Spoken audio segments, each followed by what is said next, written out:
बिस्मिल्लाहिर्रहमानिर्रहीम। अस्सलामुअलैकुम। Novels cottage में खुशामदीद। हमारे आज के नावल का नाम है चांदनी का सफ़र और इसकी राइटर हैं निगत अब्दुल्ला। जो लोग मेरे चैनल पर नए हैं चैनल को ज़रूर सब्सक्राइब कीजिए, वीडियो को लाइक और शेयर करना मत भूलिएगा। चलें शुरू करते हैं आज का नावल। नाले लम्मी ते नाले काली, आईने में उसका अक्स नज़र आया तो वो शोही से गुनगुनाया और दुपट्टे पर बेल टांगते उसके हाथ लम्हा भर को रुके। दर्जीदा नज़रों से देखा, वो बालों में ब्रश करते हुए उसी की तरफ देख रहा था, आंखों में शरारत और होंठों पर मुस्कुराहट के साथ, और ऊंची आवाज़ में गाने लगा, नाले लम्मी ते नाले काली। वो समझ गई उसके दराज कद और काली रंगत पर चोट कर रहा है। दिल ही दिल में घुटते हुए सोचने लगी, खुद तो शहजादा गुलफाम है जैसे, शायद इससे भी ज़्यादा हसीन समझता है अपने आप को। सरासर खुशफहमी। सज्जो, ज़रा बताना तो मैं कैसा लग रहा हूँ? आईने के पास से हटकर उसके सामने खड़ा होकर पूछने लगा तो वो यूं ही सर उठाकर उसकी तरफ देखने लगी। डार्क ब्राउन पैंट पर लाइट ब्राउन धारी वाली शर्ट में खासा स्मार्ट लग रहा था। सलीके से बने बालों ने सभी पेशानी को नुमाया कर दिया था। नज़र लगाने का इरादा है?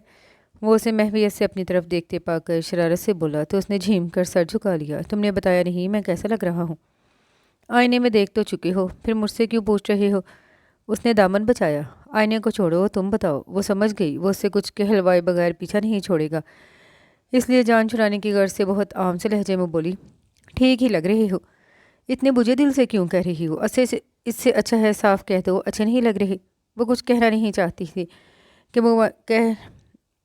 कि मुमानी जान उसे पुकारते हुए आ गई। सरमद, तुम अभी तक तैयार नहीं हुए?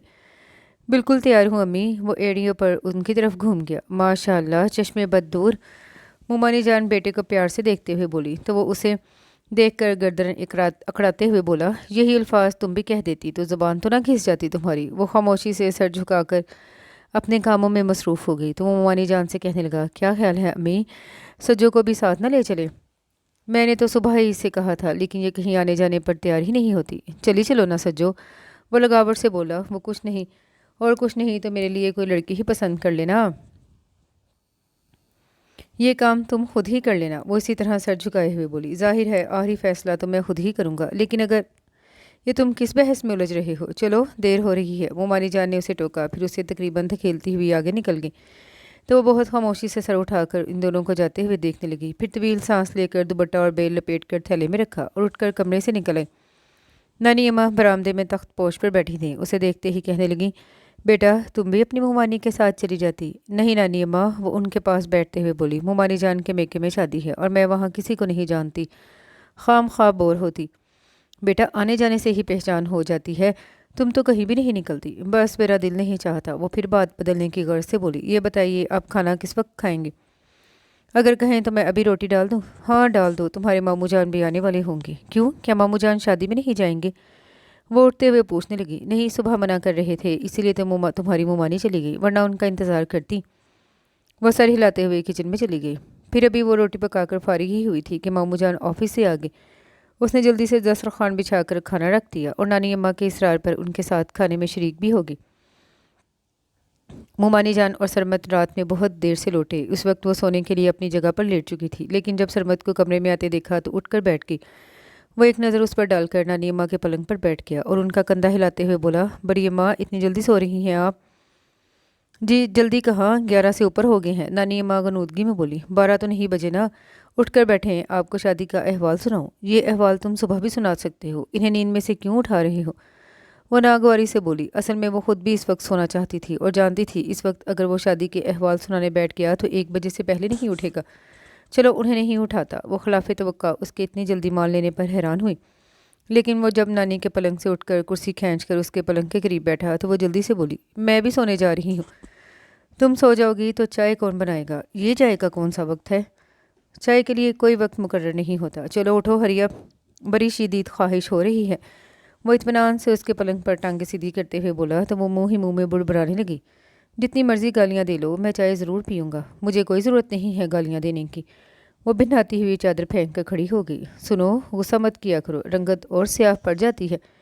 वो अंदर तक सुलग गई। मजीद उसकी मुस्कुराहट दिल जला रही थी। दिल चाहा दोबारा बैठ जाए और चाय बनाने से साफ इनकार कर दे, लेकिन जानती थी वो अपना काम करवाए बगैर किसी सूरत यहाँ से नहीं टलेगा। इसलिए दिल ही दिल में उसे बुला बुरा कहती, कमरे से निकल आई। किचन में मोमानी जान पहले से मौजूद थी। उसे देखकर कदरे ताज्जुब से पूछने लगी, तुम अभी सोई नहीं बेटा? सोने ही जा रही थी कि वो रुक गई। लाख उस पर गुस्सा से ही उसकी शिकायत नहीं कर सकती थी। सरमद ने उठा दिया होगा। नहीं मोमानी जान, बस चाय ही तो बनानी है, वो सादगी से बोली। तो नवाब साहब अब चाय पियेंगे? उससे कहो अगर ऐसा ही दिल चाह रहा है तो खुद बना ले, तुम्हें बेआराम करने की क्या ज़रूरत है? मैं बना देती हूँ। उसने जल्दी से केतली में पानी डालकर चूल्हे पर रख दिया। तुम उसे सर चढ़ा रही हो बेटा, आइंदा मुश्किल हो जाएगी, मोमानी जान ने मायने खेज मुस्कुराहट के साथ कहा तो उसका दिल ज़ोर ज़ोर से धड़कने लगा। जल्दी से रुख मोड़कर रैक पर से मग उठाने लगी। अच्छा बेटा, फिर लाइट बंद कर देना। मोमानी जान दूध का गिलास लेकर अंदर चली गई तो वो खुशगवार एहसास में घिर कर चाय बनाने लगी। फिर जब वो चाय लेकर अंदर आई तो सरमद वहाँ मौजूद नहीं था। उसने बरामदे से निकलकर देखा, उसके कमरे से हल्के हल्के गुनगुनाने की आवाज़ आ रही थी। वो उसी तरफ चली गई। दरवाजे पर दस्तक देकर अंदर दाखिल हुई तो वो लिबास तब्दील करके इत्मीनान से बैठा था और अभी मोमानी जान ने बात ऐसी कर दी थी कि अब वो बराह रास्त उसकी तरफ देख भी ना सकी। झुकी पलकों के साथ बहुत खामोशी से चाय का मग टेबल पर रखा और जाने लगी कि उसने पुकार लिया। वो रुक गई लेकिन पलट कर नहीं देखा। जा कहाँ रही हो, बैठो ना, मैं अब सोऊंगी। वो पलट कर देखे बगैर बोली। सो जाना, इतनी जल्दी क्या है, कम अज़ कम मेरे चाय पीने तक तो बैठो। वो अपने आप को बेबस महसूस करते हुए बैठ गई। तब उसने चाय का मग उठाकर होंठों से लगा लिया और 2-3 सिप लेने के बाद कहने लगा, पता है सज्जो, बड़ी खाला भी रावलपिंडी से आई हुई थी। उसके खामोशी से देखने पर कहने लगा, उनकी बेटियां सादिया और नादिया भी साथ थी। मैंने एक अरसे बाद उन्हें देखा है और तुम्हें अफसोस हो रहा होगा कि अब से पहले उन्हें क्यों ना देखा। वो जलकर बोली। वाकई, वो अपनी धुन में बोले गया। तुम्हें क्या बताऊं, कितनी खूबसूरत है दोनों। कल या परसों बड़ी खाला यहाँ आएंगी, फिर तुम खुद ही देख लेना। देख लूँगी, वो आहिस्ता आवाज़ में बोली। अभी कुछ देर पहले मोमानी जान की बात ने जो एक नया एहसास बख्शा था वो उसकी संगदिली की नज़र हो गया। जैसे ही उसने खाली मग टेबल पर रखा वो उठाकर खड़ी हो गई। उफ़ो, तुम तो जैसे इंतज़ार में बैठी थी कि मग खाली करूं और तुम उठाकर चल दो। जाहिर है मुझे सुबह जल्दी उठना है और इसके लिए ज़रूरी है कि मैं जल्दी सो जाऊं। वो हत्तुल-इम्कान अपने लहजे को नॉर्मल रखते हुए बोली और इससे पहले कि वो मज़ीद कुछ कहता उसके कमरे से निकल आई। वो सोने के लिए लेटी तो खासी अज़ुर्दा हो रही थी। हालांकि ऐसा पहली बार तो नहीं हुआ था। वो तो अक्सर ही उसके सामने दूसरों की तारीफ़ इसलिए किया करता, बल्कि अक्सर उसका मजाक ही उड़ाता। फिर भी पता नहीं क्यों वो उससे कुछ उम्मीदें वाबस्ता कर बैठी थी। इसमें गलती उसकी नहीं थी, बल्कि ननीम और खुद मोमानी जान अक्सर ऐसी बातें कर जाती कि वो दिल को उसका तमन्नाई होने से रोक न सकी, बल्कि उस पर अपना हक भी समझने लगी थी। और फिर ये कोई 1-2 दिन या बरस 2 बरस की बात तो नहीं थी। वो जब से यहाँ आई थी तब से ऐसी ही बातें सुनती आ रही थी। बहुत छोटी सी थी जब अम्मी का इंतकाल हो गया। जब अब्बू जी ने दूसरी शादी की उस वक्त नानी अम्मा और मामू जान उसे अपने साथ ले आए थे। उसने शऊर की सीढ़ियाँ इसी घर में तय की थी। इस घर के मकीनों ही को वो अपना सब कुछ समझती थी। जाहिर है अम्मी उसे याद नहीं थी और अब्बू जी ने कभी पलट कर खबर नहीं ली। बस कभी कभार मामूली सी रकम भेजकर शायद अपने होने का एहसास दिला देते थे। आखिरी बार उसने जब वो 5वीं क्लास में पढ़ती थी तब उन्हें देखा था। वो किसी काम से कराची आए थे तो यूं ही खड़े खड़े उससे मिलने चले आए। उसके बाद वो फिर कभी नहीं आए। शुरू शुरू में वो उन्हें याद करती थी, इंतज़ार भी करती कि शायद फिर कभी आए, लेकिन उसका इंतज़ार इंतज़ार ही रहा और फिर वक्त की गर्द ने बहुत कुछ धुंधला दिया। बहरहाल वो यहाँ खुश और मुतमिन थी। नानी अम्मा और मामू जान के अलावा मोमानी जान भी उससे बहुत मोहब्बत करती थी और उनकी बातों से उसने अंदाज़ा लगाया कि वो उसे अपनी बहू बनाना चाहती हैं। फिर वो कैसे ख्वाब ना सजाती। लेकिन सरमद, वो हमेशा से ही पता नहीं जानबूझकर या अनजाने में उसके ख्वाबों को मसमार करता आ रहा था। वो अब तक उसे समझ नहीं सकी थी कि कभी इतना मेहरबान और कभी एकदम से कठोर बन जाता। वो नादान लड़की उसकी मेहरबानियों पर खुश और उसकी संगदिली पर अज़ुर्दा हो जाती। उस रात भी वो बहुत देर तक उसके बारे में सोचती रही थी। सरमद की बड़ी खाला अपनी बेटियों के साथ आई तो मोमानी जान ने बसद इसरार उन्हें अपने पास रोक लिया। सादी और नादिया को कराची देखने का बहुत शौक था। पहले भी वो यहाँ आ चुकी थी, लेकिन इस वक्त बहुत छोटी थी और बकौल उनके उन्हें कुछ भी याद नहीं था। दोनों आते ही सरमद के सर हो गई। हम एक लिफ्टन ले चलो। बेटा अभी तो आई हो, कुछ देर बैठो, खाना खाने के बाद इत्मीनान से जाना, मोमानी जान ने कहा तो सादिया मुंह बनाते हुए बोली, खाला जान हम बस चंद दिनों के लिए तो आए हैं और इन चंद दिनों में हम ढंग से घूम फिर भी नहीं सकेंगे। जब तक खाना तैयार होगा तब तक तो हम क्लिफ्टन पहुंच भी जाएंगे और रही खाने की बात तो हम वहाँ कुछ भी खा लेंगे। और क्या? नादिया ने बहन की हाँ में हाँ मिलाई। तुम्हारी मर्जी, मैं तो तुम्हारे भले को कह रही थी। मोमानी जान ने बात उनकी मर्जी पर छोड़ दी तो नादिया उनके गले में बाजू डालते हुए बोली, तो खाला जान आप सरमद से कहे ना कि वो हमें ले जाए। क्या कह रहा है वो? मसूफ़ कुछ कर रही हैं, मेरा ख्याल है धूप की वजह से मना कर रहा होगा। ठहरो मैं पूछती हूँ उससे। मोमानी जान ने वहीं से सरमद को आवाज़ दी तो दूसरी आवाज़ पर वो चला आया। भाई देखो ये सादिया और नादिया क्या कह रही हैं। मोमानी जान ने कहा तो वो इन दोनों बहनों को देखता हुआ बोला, ये दोनों इस वक्त क्लिफ्टन जाने की बात कर रही हैं, जबकि मेरा ख्याल है तुम अपना ख्याल अपने पास रखो, ये दोनों जो कह रही हैं वही करो। ठीक है, वो कंधे उचकाते हुए बोला, अगर इन दोनों को धूप में जलने का शौक है तो मैं क्या कह सकता हूँ। चलो जल्दी करो, हम बिल्कुल तैयार हैं, अलबत्ता सज्जो से पूछ लो वो भी चले तो। नादिया उठते हुए बोली, वो कहीं नहीं जाती। उसे आते देख कर कहने लगा, सज्जो हमारे साथ जाकर क्या करेगी, चलो हम लोग चलते हैं। उसने खामोशी से उसे इन दोनों बहनों के साथ जाते हुए देखा, फिर मोमानी जान से खाने के बारे में पूछ कर किचन में आ गई। दोपहर में खाने के बाद वो यूं ही कुछ देर कमर सीधी करने की गर्ज से नानीमा के पास लेट गई। वो इस वक्त सोती नहीं थी, अक्सर सिलाई कढ़ाई का काम इस वक्त किया करती। इस वक्त भी उसे दुपट्टा मुकम्मल करना था। उसने सोचा कुछ देर लेट कर उठ जाएगी। मोमानी जान अपनी बहन के साथ पता नहीं सो गई थी या बातों में मसरूफ़ थी। उसने नानी अम्मा की तरफ देखा, वो सामने वाली ने दीवार पर नजरें जमाए जाने किन सोचे में गुम थी। नानी अम्मा, उसने हल्के से पुकारा तो वो हूँ कहकर उसकी तरफ देखने लगी। आपको नींद नहीं आ रही? नहीं, क्यों? रोज़ाना तो आप इस वक्त सो जाती हैं। हाँ। हाँ की सूरत उनके होंठों से तवील सांस खारिज होने लगी। फिर कहने लगी, मैं सरमद के बारे में सोच रही हूँ, जवान जहाँ लड़कियों को लेकर अकेला निकल गया है। तो क्या हुआ नानी अम्मा? वो बज़ाहिर आम से लहजे में बोली, वरना तो उसे भी ये बात खटक रही थी। नहीं बेटा, ये अच्छी बात नहीं है, और इन लड़कियों को तो देखो कैसे उनके साथ चल पड़ी। अम्मा ने भी मना नहीं किया। कदरे तवक्कुफ़ के बाद कहने लगी, तुम क्यों नहीं गई उनके साथ? अरे, वो हंस पड़ी, अभी तो आप कह रही थी ये अच्छी बात नहीं है। तुम बेवकूफ़ हो। नानी अम्मा खजालत मटाने को उसे डांटने लगी। तुम्हें सरबत को काबू में रखना चाहिए, अभी से इधर उधर तांग झांक में लग गया तो। बस करे नानी अम्मा, वो उलझ कर बोली, मेरा उस पर क्या इख्तियार। अरे वाह, इख्तियार किसे नहीं है? क्या तुम्हें नहीं जानती? तुम नहीं जानती तुम्हारे मामू जान तुम्हारे बारे में क्या सोचे हुए हैं? क्या सोचे हुए हैं? वो बौखला कर पूछने लगी। वो तुम दोनों की शादी के बारे में सोच रहे हैं। नानी अम्मा ने उसकी थोड़ी छूकर अपने तौर पर उसे खुशखबरी दी थी, लेकिन वो एकदम खामोश हो गई। न दिल जोर से धड़का, न कोई खुशगवार एहसास जगा। उसके बरक्स अंदर ही अंदर कुछ टूटता सा लग रहा था। शाम में नहाने के बाद वो आंगन में खड़ी बाल सुलझा रही थी जब वो तीनों आए।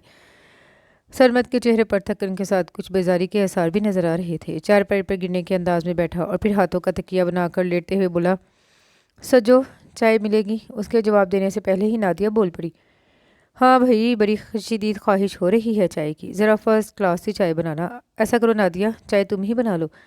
सरमद बालों में उंगलियां फंसाता हुआ बोला, मैं? वो यूं ही जैसे उसने कोई अनहोनी बात कर दी हो। क्यों, क्या तुम्हें चाय बनानी नहीं आती? आती है, लेकिन इस वक्त सवाल ही पैदा नहीं होता। फिर वजाहत करते हुए बोली, इतनी थक गई हूँ, किचन में जाने की बिल्कुल हिम्मत नहीं। सरमद ने मजीद इसरार नहीं किया तो वो गीले बालों की ढीली सी चोटी बांध कर किचन में चली गई। फिर सादिया और नादिया 2 दिन रहीं, और इन 2 दिनों में उन्होंने खूब ऊधम मचाए रखा था कि उनके जाने के बाद एकदम बहुत ज़्यादा खामोशी का एहसास होने लगा। हालांकि ये घर तो सदा से ऐसा ही था, बस 2 दिन हंगामा क्या देख लिया कि सन्नाटों का एहसास होने लगा था। तुम कैसी लड़की हो? सरमद को शायद पहली बार उसके वजूद के गिर्द खड़ी खामोश दीवारों का एहसास हुआ था। उससे उलझ पड़ा। ना हंसना बोलना, ना कोई तफरी। बात कर लो तो मजबूरन जवाब दे देती हो, वरना खुद से कोई बात करनी सीखी ही नहीं। मुझे तो तुम्हारे ज़िंदा होने पर भी शुबा होने लगा है। सच बताओ, तुम उकताती नहीं हो? तुम्हें घबराहट नहीं होती? सारा दिन होंठ से ये रखती हो। मुझे तो लगता है सारा दिन जो कुछ ना कुछ सीती रहती हो, तो उनके साथ साथ अपने होंठों को भी सी लिया है। वो हैरान थी कि उसे क्या हो गया है। कुछ ना समझते हुए उसकी तरफ देखेगी। क्या तुम्हारे दिल में कोई ख्वाहिश नहीं जागती? वो उसकी हैरत से खुली आंखों में देखते हुए बोला, दिल ये नहीं चाहता कि अपनी हमजोलियों में उठो बैठो कह के लगाओ, या नानीमा के साथ रह रह कर उनकी बूढ़ी रूह तुम्हारे अंदर भी समा गई है? नहीं तो? वो बेख्याली में कह गई, क्या नहीं तो? मेरा मतलब है मेरी कोई हमजोली, कोई दोस्त ही नहीं। फिर मैं किसके साथ दोस्त बनाने से बनती हैं? वो उसकी बात काट कर बोला, आसपास कितनी लड़कियां हैं, वो जब भी आती हैं तुम अपने कामों में मसरूफ़ रहती हो। वो दीवारों से बातें करने तो नहीं आती, और मेरा ख्याल है अब तो सबने आना भी छोड़ दिया है। तो इसमें मेरा क्या कसूर है? वो रोहानसी होगी। सरासर तुम्हारा कसूर है। ऐसी बेजार शक्ल बनाए रखती हो कि वो समझती होंगी तुम्हें उनका आना नागवार गुजरता है। नहीं तो? फिर वो ही नहीं तो? आखिर तुम खफा क्यों हो रहे हो? खफगी की बात नहीं है क्या कि तुम्हारी मौजूदगी के बावजूद इस घर की फ़िज़ा खामोश और बेरंग सी लगती है, जबकि मैंने तो सुना है कि वजूद ज़न से है तस्वीर कायनात में रंग। कदर तवक्कुफ़ के बाद कहने लगा, सादिया और नादिया को नहीं देखा? कितनी जिंदा दिल लड़कियां हैं। 2 दिन यहाँ रहीं, सिर्फ 2 दिन, और घर के दरो दीवार तक खिल उठे। तो सारा किस्सा ये है सरमद अली कि तुम इन दोनों के जाने से उदास हो। उसने सोचा, क्या तुम इन दोनों जैसी नहीं बन सकती? वो पूछने लगा, नहीं। क्यों? मैं जैसी हूँ ठीक हूँ, मुझे अपनी शख्सियत पर किसी और का रंग नहीं चढ़ाना। वो सपाट लहजे में कहकर उसके पास से हट गई।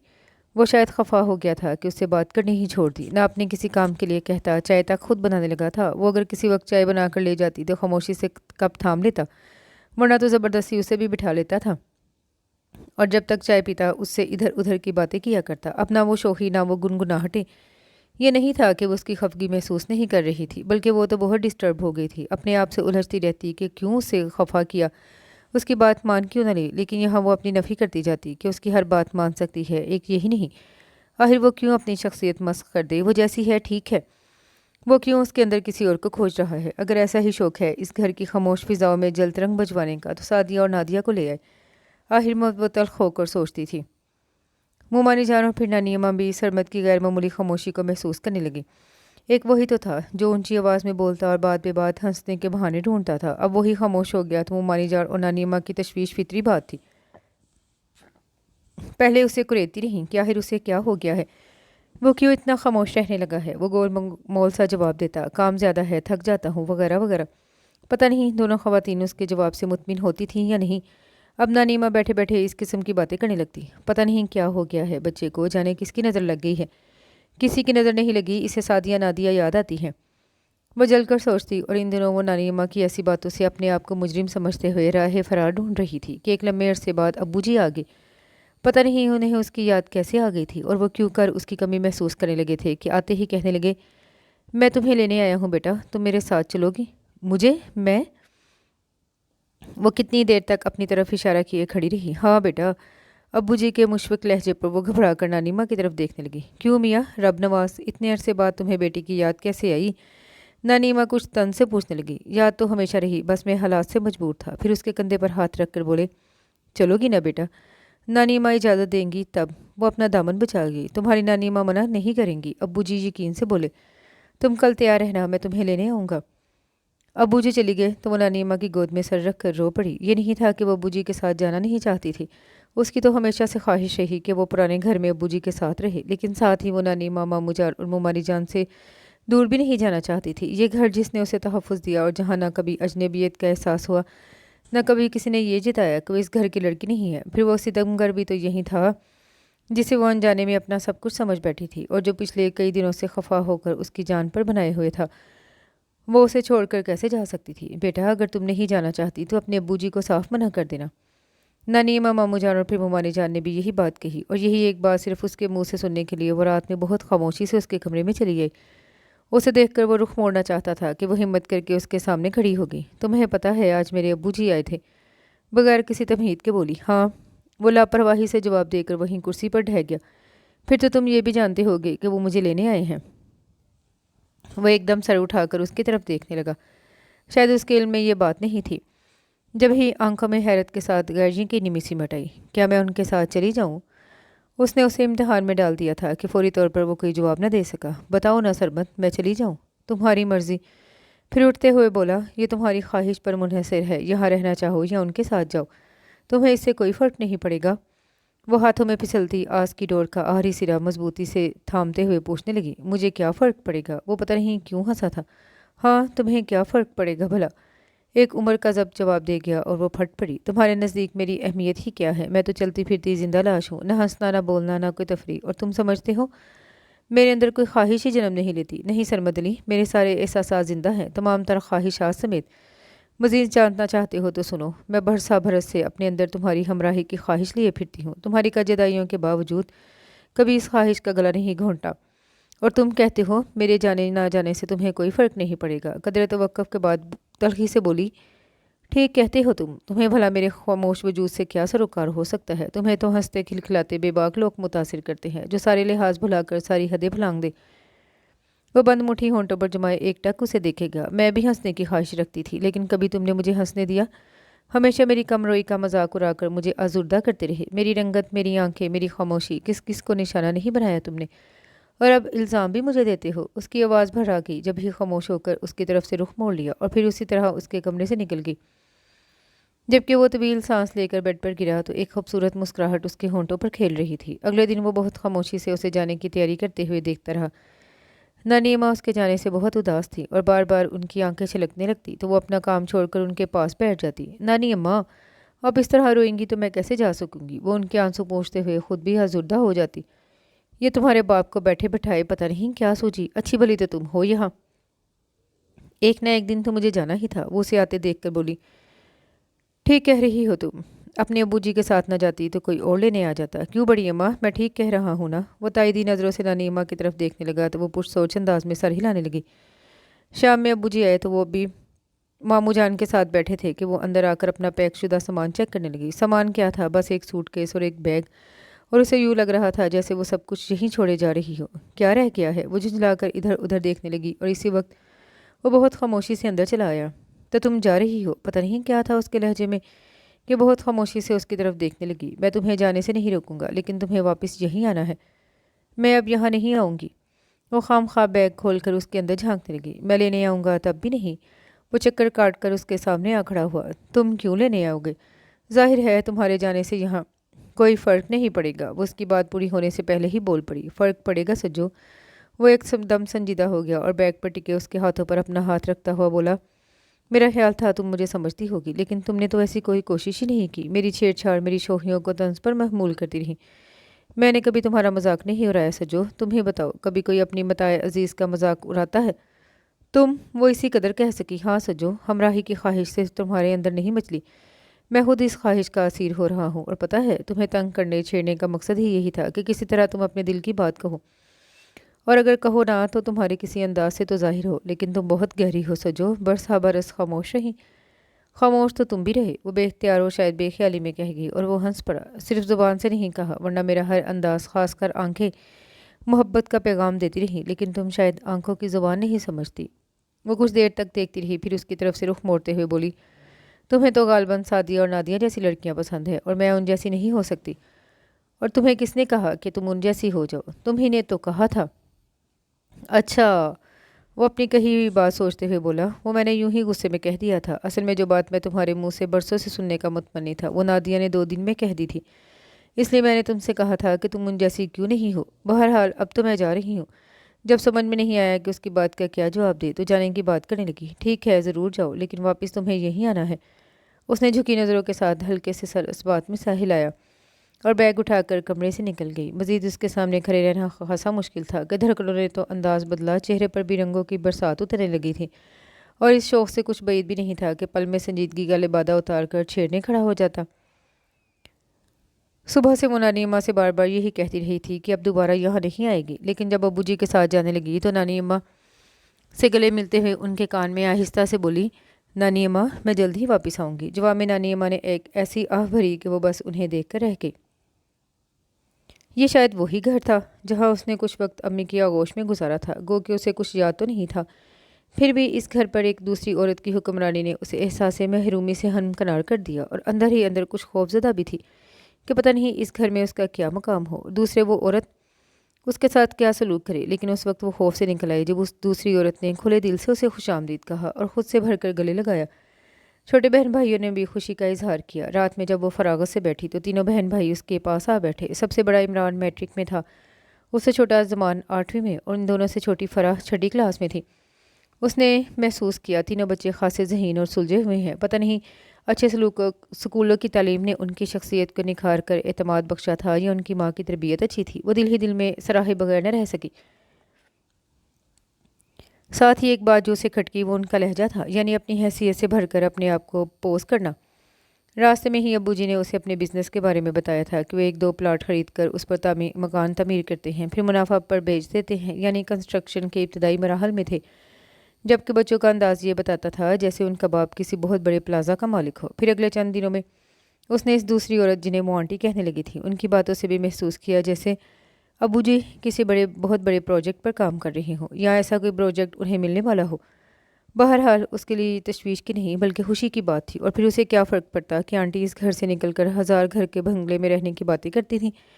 उसने कौन सा ज़्यादा अरसा यहाँ रहना था। वो तो इंतज़ार में थी किसी दिन नानी अम्मा और मामू जान वगैरह आए और उसे हमेशा के लिए अपने साथ ले जाएं। और अभी वो इंतज़ार की घड़ियाँ गिन रही थी कि अब्बू जी ने नया घर ख़रीदने की इतला दी। आंटी और बच्चे बेहद खुश थे और नए घर में शिफ्ट होने के लिए खासे पुरजोश। आंटी ने उसे अपनी पसंद और मर्ज़ी के मुताबिक डेकोरेट किया। काफ़ी दिन बाद जब उसने घर में इत्मीनान से बैठना हुआ तो वो आंटी से कहने लगी, आंटी मैं ख़त लिख कर मामू जान को इस नए घर का एड्रेस भेज दूँ ताकि वो आए तो उन्हें दुश्वारी ना हो। जवाब में आंटी ने खासी सर्द महज़ी का मुजाहरा किया। भेज दो, लेकिन मेरा ख्याल है अब वहाँ से शायद ही कोई आए।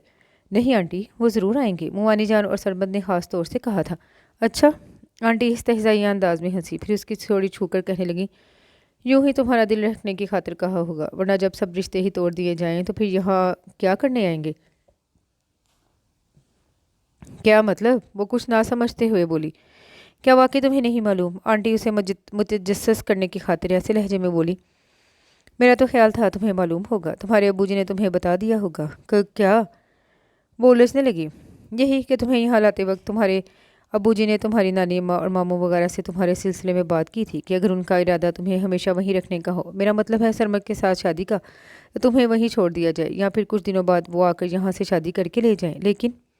लेकिन क्या? आंटी लम्हा भर को खामोश हुई कि उसने फ़ौरन पूछा। उन्होंने मना कर दिया, साफ कहा कि उनका ऐसा कोई इरादा नहीं। और तुम्हारी मुमानी ने तो यहाँ तक कहा कि वो अपनी बहन की लड़की लाने का इरादा रखती हैं। कौन? नादिया? पता नहीं, नाम वगैरह तो मैं नहीं जानती। बहरहाल तुम्हारे अब्बू जी बहुत दिल बर्दाश्ता हुए थे और दिल तो उसका भी टूटा था। यूं कि फिर आंटी की मजीद कोई बात सुनी ही ना गई। कोई दीवार गिरी थी शायद कि यहाँ वहाँ हर तरफ शोर ही शोर था। चुपचाप आंटी के हिलते हुए होंठों को देखती रही। पता नहीं क्या कह रही थी वो, और फिर उसी तरह खामोशी से उठकर अपने कमरे में आ गई। सामने आईने में अपने आप पर नज़र पड़ी तो लगा जैसे वो कहीं आसपास खरा शोही से गुनगुना रहा हो। नाले लम्मी ते नाले काली सरमत। होंठों की बेआवाज़ जुम्बिश के साथ ही आंखें भी छलक पड़ी। तुमने हमेशा मेरा मजाक उड़ाया है और आखिरी वक्त में भी नहीं छोड़ा। ऐसा भयानक मजाक। वो बेड पर गिरी तो तकी में मुंह छुपाकर फूट फूट कर रोती रही। किसी से ना कोई गिला ना कोई शिकायत, बस अपने आप से लड़ती रही। कभी सरमत का उन आखिरी लम्हों में मोहब्बतों से चूर लहजा याद आता तो लगता वही सच है, और आंटी इस सच को झुठलाती हुई सामने आ जाती। उसकी समझ में नहीं आता था किसका यकीन करे। कई बार सोचा कि ख़त लिख कर सरमत से मालूम करे, लेकिन फिर ख्याल आता उसने तो बहुत जल्द आने को कहा था, और अगर वो संजीदा होता तो देर क्यों करता। हो सकता है कोई उस पुराने घर में आया हो। इस ख्याल के साथ ही उसने सरमत को तो नहीं, नानी अम्मा को ख़त लिखा, महज अपने नए घर का एड्रेस बताने के लिए। फिर उसके बाद वो बहुत दिन तक इंतज़ार करती रही। इस दौरान आंटी मुसलसल उसका जायज़ा लेती रही थी। उसकी बेचैनी, बेकरारी और हट पर चौंक चौंक जाना और अंदर ही अंदर अपने आप से लड़ने और उलझने की कैफियत, कुछ भी तो उनकी नज़रों से छुपा नहीं था। इन दिनों यूँ लगता था जैसे वो अपने अंदर हौसला पैदा कर रही है और किसी भी दिन आंटी से कहेगी, मैं नानी अम्मा के पास जाना चाहती हूँ। आखिर उनसे पूछूँ तो सही कि एक उम्र सीने से लगाए रखने के बाद अचानक दूध की मक्खी की तरह निकाल क्यों फेंका। और मुमानी जाने तो हमेशा ही किसी न किसी मौके पर जिताया कि उसे अपनी बहू बनाना चाहती हैं। फिर अचानक उनका इरादा कैसे बदल गया, और इससे पहले कि वो अपने अंदर हौसला पैदा करती, आंटी उसके सामने इस किस्म की बातें करने लगती। जब से तुम्हारे अब्बू जी तुम्हारे ननिहाल से होकर आए हैं, तुम्हारी तरफ से खासी फिक्रमंद है, वरना अब तक तो उन्हें यही इत्मीनान था कि तुम्हारे मामू जी तुम्हें अपनी बहू बना लेंगे, फिर अपनी राय देती। मुझे हैरत है कि तुम्हें पालने के बावजूद वो तुम्हारे लिए इस अंदाज से ना सोच सके। किस बात की कमी है तुम में? माशाअल्लाह अच्छी खासी शक्ल सूरत है, बस ज़रा रंग दबता हुआ है। और रंग का क्या है, इधर खुशी और खुशहाली मिले निखर जाता है। अभी भी अपने आप को देख लो, जब से यहाँ आई हो पहले से कितनी निखरी निखरी सी हो। गोया जिता दिया कि तुम वहाँ खुश ना थी और ना ही खुशहाली नसीब थी। फिर एक और ख्याल, मेरा ख्याल है उन्होंने ये सोचा होगा कि तुम्हें जहेज़ नहीं मिलेगा और ना ही कोई सर पर हाथ रखने वाला है। फिर आह भर कर बोली, बेवकूफ़ हैं वो लोग जो ऐसा समझ बैठे। ये ज़रूर है कि तुम्हारे अब्बू जी मसरूफियत की बिना पर तुम्हारे पास ना आ सके, लेकिन वो कभी तुमसे बेखबर नहीं रहे। वो तो तुम्हारे लिए इस वक्त से चीज़ें इकट्ठी कर रहे हैं जब हमारे हालात इस बात की इजाज़त भी नहीं देते थे। अब तो खैर अल्लाह का शुक्र है, हम वो कुछ देंगे तुम्हें जिनका उन्होंने तसव्वुर भी नहीं किया होगा। और कोई सवाल उसकी ज़ुबान पर आने से पहले कहती, तुम फिक्र मत करो सजू, देखना हम किस शान से ब्याहेंगे तुम्हें। और मैं तो तुम्हारे अब्बू जी से भी यही कहती हूँ कि फ़िक्र किस बात की, अपनी सज्जों के लिए रिश्तों की कमी थोड़ी है। और वो जो अपने अंदर थोड़ा बहुत हौसला पैदा कर पाई थी, आंटी की बातों ने तोड़ दिया। नए सिरे से सोचा तो आंटी की बातें ही सच लगी, और बरस हा बरस से जो ख्वाहिश दिल के अंदर परवान चढ़ती रही थी वो कसक बन गई। वो सारी हस्तियाँ जिन्होंने उस वक्त उसे सीने से लगाया था, जब अपने सगे बाप की नज़रों में उसका वजूद खटकने लगा था, और उनकी मोहब्बतें और बेगर्स चाहते जिनकी जड़ें उसके अंदर तक फैली थी, उन्हें एक दूसरी औरत ने बहुत खूबसूरती से काटना शुरू कर दिया था। और वो अपने मकसद में इस हद तक कामयाब हुई कि जब वो یعنی سجیلا رب نواز بیاہ کر جنید خان کے سنگ جا رہی تھی تو اس کی سوچوں کا انداز یکسر بدل چکا تھا۔ جنید خان کے عالیشان بنگلے کے عالیشان بیڈ روم میں بیٹھی مانوس دھڑکنوں اور غیر مانوس آہٹوں کے ملے جلے شور میں گھری سوچ رہی تھی، کس قدر دوگلے ہیں مومانی جان اور سرمد اور لالچی بھی۔ مجھے شاید لاوارث سمجھ لیا تھا، اب آ کر دیکھے تو ذرا ابو جی نے کس شان سے مجھے رخصت کیا ہے، اور ایسا عالیشان گھر تو انہوں نے کبھی خواب میں بھی نہ دیکھا ہوگا۔ اس نے اپنی کلائیوں میں پڑی درجن بھر سونے کی چوڑیوں کو دیکھا، پھر ذرا سا سر اونچا کر کے کمرے کا جائزہ لینے لگی۔ ہر شے نہایت قیمتی اور خوبصورت تھی، اور سچ تو یہ ہے کہ خود اس نے بھی کبھی ایسا تصور نہیں کیا تھا۔ لمحہ بھر کو یوں لگا جیسے وہ کوئی خواب دیکھ رہی ہو، لیکن پھر خود ہی ہنس پڑی۔ اتنا اعلیٰ ذوق رکھنے والا پتہ نہیں خود کیسا ہوگا، اس نے سوچتے ہوئے گھٹنوں پر ٹھوڑی ٹکائی تھی کہ دروازہ کھلنے کی آواز پر فوراً سنبھل کر بیٹھ گئی۔ سوری ہنی، میں ذرا لیٹ ہو گیا۔ آنے والا تیز قدموں سے اندر داخل ہوا اور آتے ہی یوں بولا جیسے اسے کسی میٹنگ میں پہنچنے میں دیر ہو رہی ہو۔ کم آن ڈیئر، تم ابھی تک ایسے ہی بیٹھی ہو، جاؤ چینج کر کے آؤ۔ اس کے لہجے میں بیزاری محسوس کر کے اس نے سر اٹھایا تو جیسے ساکت ہو گئی۔ سامنے کھڑا 55-60 سالہ جنید خان کوٹ اتارنے کے بعد ٹائی کی نوٹ ڈھیلی کر رہا تھا۔ یہ صحیح ہے، اس کی صحت قابل رشک تھی اور پیسے کی فراوانی نے چہرے پر گزرتے ماہ و سال کی لکیریں بھی نہیں کھینچی تھیں، لیکن جذبات کی وہ لہریں نہیں تھی جو انچھوتی کلی کو دیکھ کر سرکشی پر آمادہ ہو جاتی۔ اس کے برعکس ایسا دریا جو سارے طوفانوں سے گزر کر اب اس مقام پر ٹھہر گیا تھا پرسکون ہو گیا تھا، یا پھر بوڑھا اور کمزور کے طوفانوں سے لڑنے کا حوصلہ تو تھا، لیکن وہ جوش نہیں جو ایام جوانی میں اکساتا ہے۔ لیزی گرل، اس طرح کیا دیکھ رہی ہو؟ اس کی آنکھوں کے سامنے ہاتھ لہرایا تو وہ چونکی، سر جھٹک کر بیڈ سے اتری اور سیدھی ڈریسنگ روم میں چلی گئی۔ ذہن اچانک یوں معاف ہو گیا کہ وہ کچھ سوچ ہی نہ سکی۔ صبح ڈائننگ روم میں موجود چند افراد کا تعارف جنید خان نے یوں کروایا، یہ ہمارا سب سے بڑا بیٹا ہے طاہر خان، آج کل یہ اسلام آباد میں ہوتا ہے اپنی بیوی بچوں سمیت۔ اس نے ذرا سی پلکیں اٹھا کر سامنے بیٹھے طاہر خان کو دیکھا اور اس کی نظروں میں اپنے لیے ناگواری محسوس کر کے فوراً دوسری طرف متوجہ ہوئی۔ طاہر کے بعد یہ فریہ ہے، ہماری اکلوتی بیٹی، یہ یہیں کراچی میں ہوتی ہے۔ اس کا میاں بہت کامیاب بزنس مین ہے۔ اس نے دیکھا وہ تفاخر کے احساس میں گھری اسے لا تعلق نظر آنے کی بھرپور کوشش کر رہی تھی۔ اور یہ آصف خان ہے، گزشتہ ماہ MBA کر کے لوٹا ہے، اب میرے بزنس کو مزید پھیلانے میں کوشاں۔ ان دونوں کے نسبت وہ قدرے بہتر نظر آیا کہ اسے دیکھ کر مسکرایا بھی اور ہیلو بھی کہا۔ سب سے چھوٹا بنٹی اپنے کمرے میں ہے، تم ناشتے کے بعد اس سے مل لینا۔ بات کے اختتام پر انہوں نے دونوں ہاتھوں کے ایک خاص انداز سے اٹھا کر تعارف مکمل ہونے کا اشارہ دیا اور پھر ان سب کو مخاطب کر کے کہنے لگے، اور بچوں، یہ تمہاری ممی ہے۔ ممی؟ فرحیہ ہنسی۔ فار گاڈ سیک ڈیڈی، اتنی لڑکی کو آپ ہماری ممی تو نہ کہیں، اور میں پوچھتی ہوں یہ بیٹھے بٹھائے آپ کو شادی کی کیا سوجی؟ یہ کوئی عمر ہے؟ کیا مطلب ہے تمہارا؟ میں بوڑھا ہو گیا ہوں کیا؟ بوڑھے تو نہیں ہوئے، طاہر خان فرحیہ کا ساتھ دیتے ہوئے بولا، لیکن جوان بچوں کے باپ ہونے کے ساتھ ساتھ نانا اور دادا بھی ہیں۔ اس سے کیا فرق پڑتا ہے؟ آپ کو فرق نہیں پڑتا، لیکن ہمارے لیے خاصی مشکل کھڑی کر دی ہے آپ نے۔ میں سمجھا نہیں۔ آپ کو سوچنا چاہیے تھا کہ آپ کی اس قدم سے ہماری گھریلو زندگی کتنی ڈسٹرب ہوگی۔ اور کیا؟ فرحیہ بول پڑی، میرے سسرال میں جب سب کو معلوم ہوگا تو میری پوزیشن کتنی خراب ہوگی۔ اپنی پوزیشن کا کتنا خیال تھا انہیں، اور جو اس وقت اس کی پوزیشن آکورڈ ہو رہی تھی اس کا خیال کسی کو نہیں آیا۔ وہ ایک رات کی دلہن ان باتوں سے اپنے آپ میں چور سی بن گئی، جیسے سارا قصور اسی کا ہو۔ سارا کو نہیں جانتے آپ؟ طاہر خان کہنے لگا، اسے تو ایک موضوع مل جائے گا، بچوں کا خیال کیے بغیر میرا ریکارڈ لگائے گی۔ بس، جنید خان میں اس پر ہاتھ مارتے ہوئے بولے، بند کرو اپنی اپنی بکواس، مجھے اس گھر کے لیے عورت کی ضرورت تھی سو میں لے آیا۔ پھر قدرے نرم پڑتے ہوئے کہنے لگے، مجھے بنٹی کا خیال تھا، کس قدر تنہائی محسوس کرتا ہے وہ، آپ بنٹی کے لیے کسی گورنر کا انتظام بھی کر سکتے تھے۔ فرحیہ روٹھے لہجے میں بولی، یہ سب کر کے دیکھ چکا ہوں، گورننس اس وقت ٹھیک نہیں ہے جب میں یہاں ہوتا ہوں، اور جن دنوں میں باہر رہتا ہوں اسے اپنی منمانی کرنے کا موقع مل جاتا ہے، اور تم جانتے ہو سال میں 4-5 مہینے تو میرے باہر ہی گزرتے ہیں۔ آپ کیا سمجھتے ہیں بنٹی اسے قبول کر لے گا؟ فرحیہ کا اس کی طرف اشارہ اور لہجہ انتہائی حد تک امیز تھا، اور مزید برداشت کی شاید اس میں طاقت نہیں تھی کہ بہت خاموشی سے کرسی دھکیل کر اٹھ کھڑی ہوئی۔ اور جنید خان کو اگر اپنی اولادوں کا خیال نہ ہوتا تو یقیناً اسے روکتے، ٹھیک سے ناشتہ کرنے کے لیے کہتے، لیکن اس وقت وہ بس اسے جاتا ہوا دیکھ سکے۔ اپنے کمرے میں آ کر بیٹھی تو اس کی حالت عجیب ہو رہی تھی، گمان میں بھی نہیں تھا کہ ایسی صورتحال کا سامنا کرنا پڑے گا۔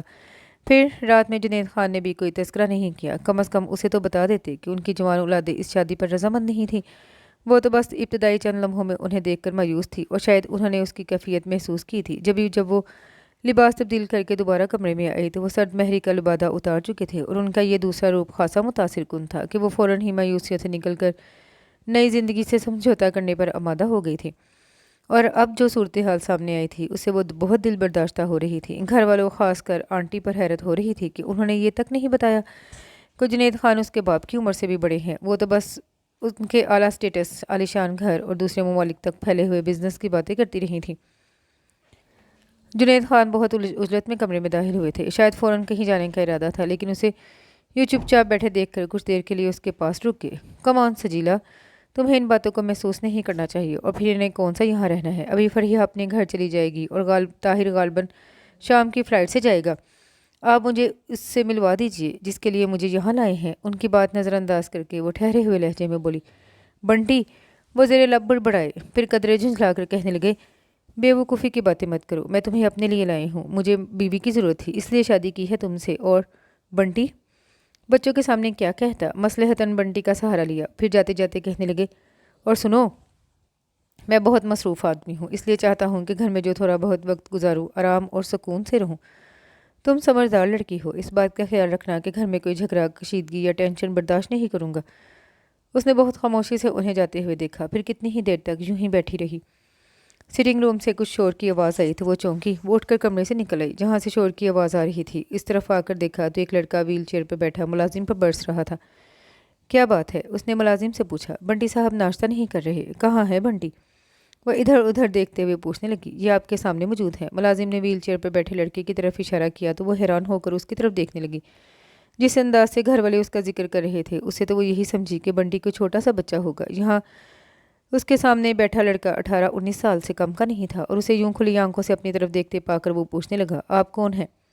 मैं? वो संभल कर खड़ी होगी। अपना तारुफ करवाने की बजाय कहने लगी, मुझे छोड़ो, मैं कोई भी हूँ। ये बताओ तुम नाश्ता क्यों नहीं कर रहे? मेरी मर्ज़ी, वो उखड़े लहजे में बोला। अच्छी बात है। फिर मुलाजिम को मुखातिब करके कहने लगी, तुम जाओ बाबा, जब बंटी का दिल चाहेगा नाश्ता करेगा। अरे, बंटी हंसा, आपने तो बड़ी जल्दी मेरी बात समझ ली।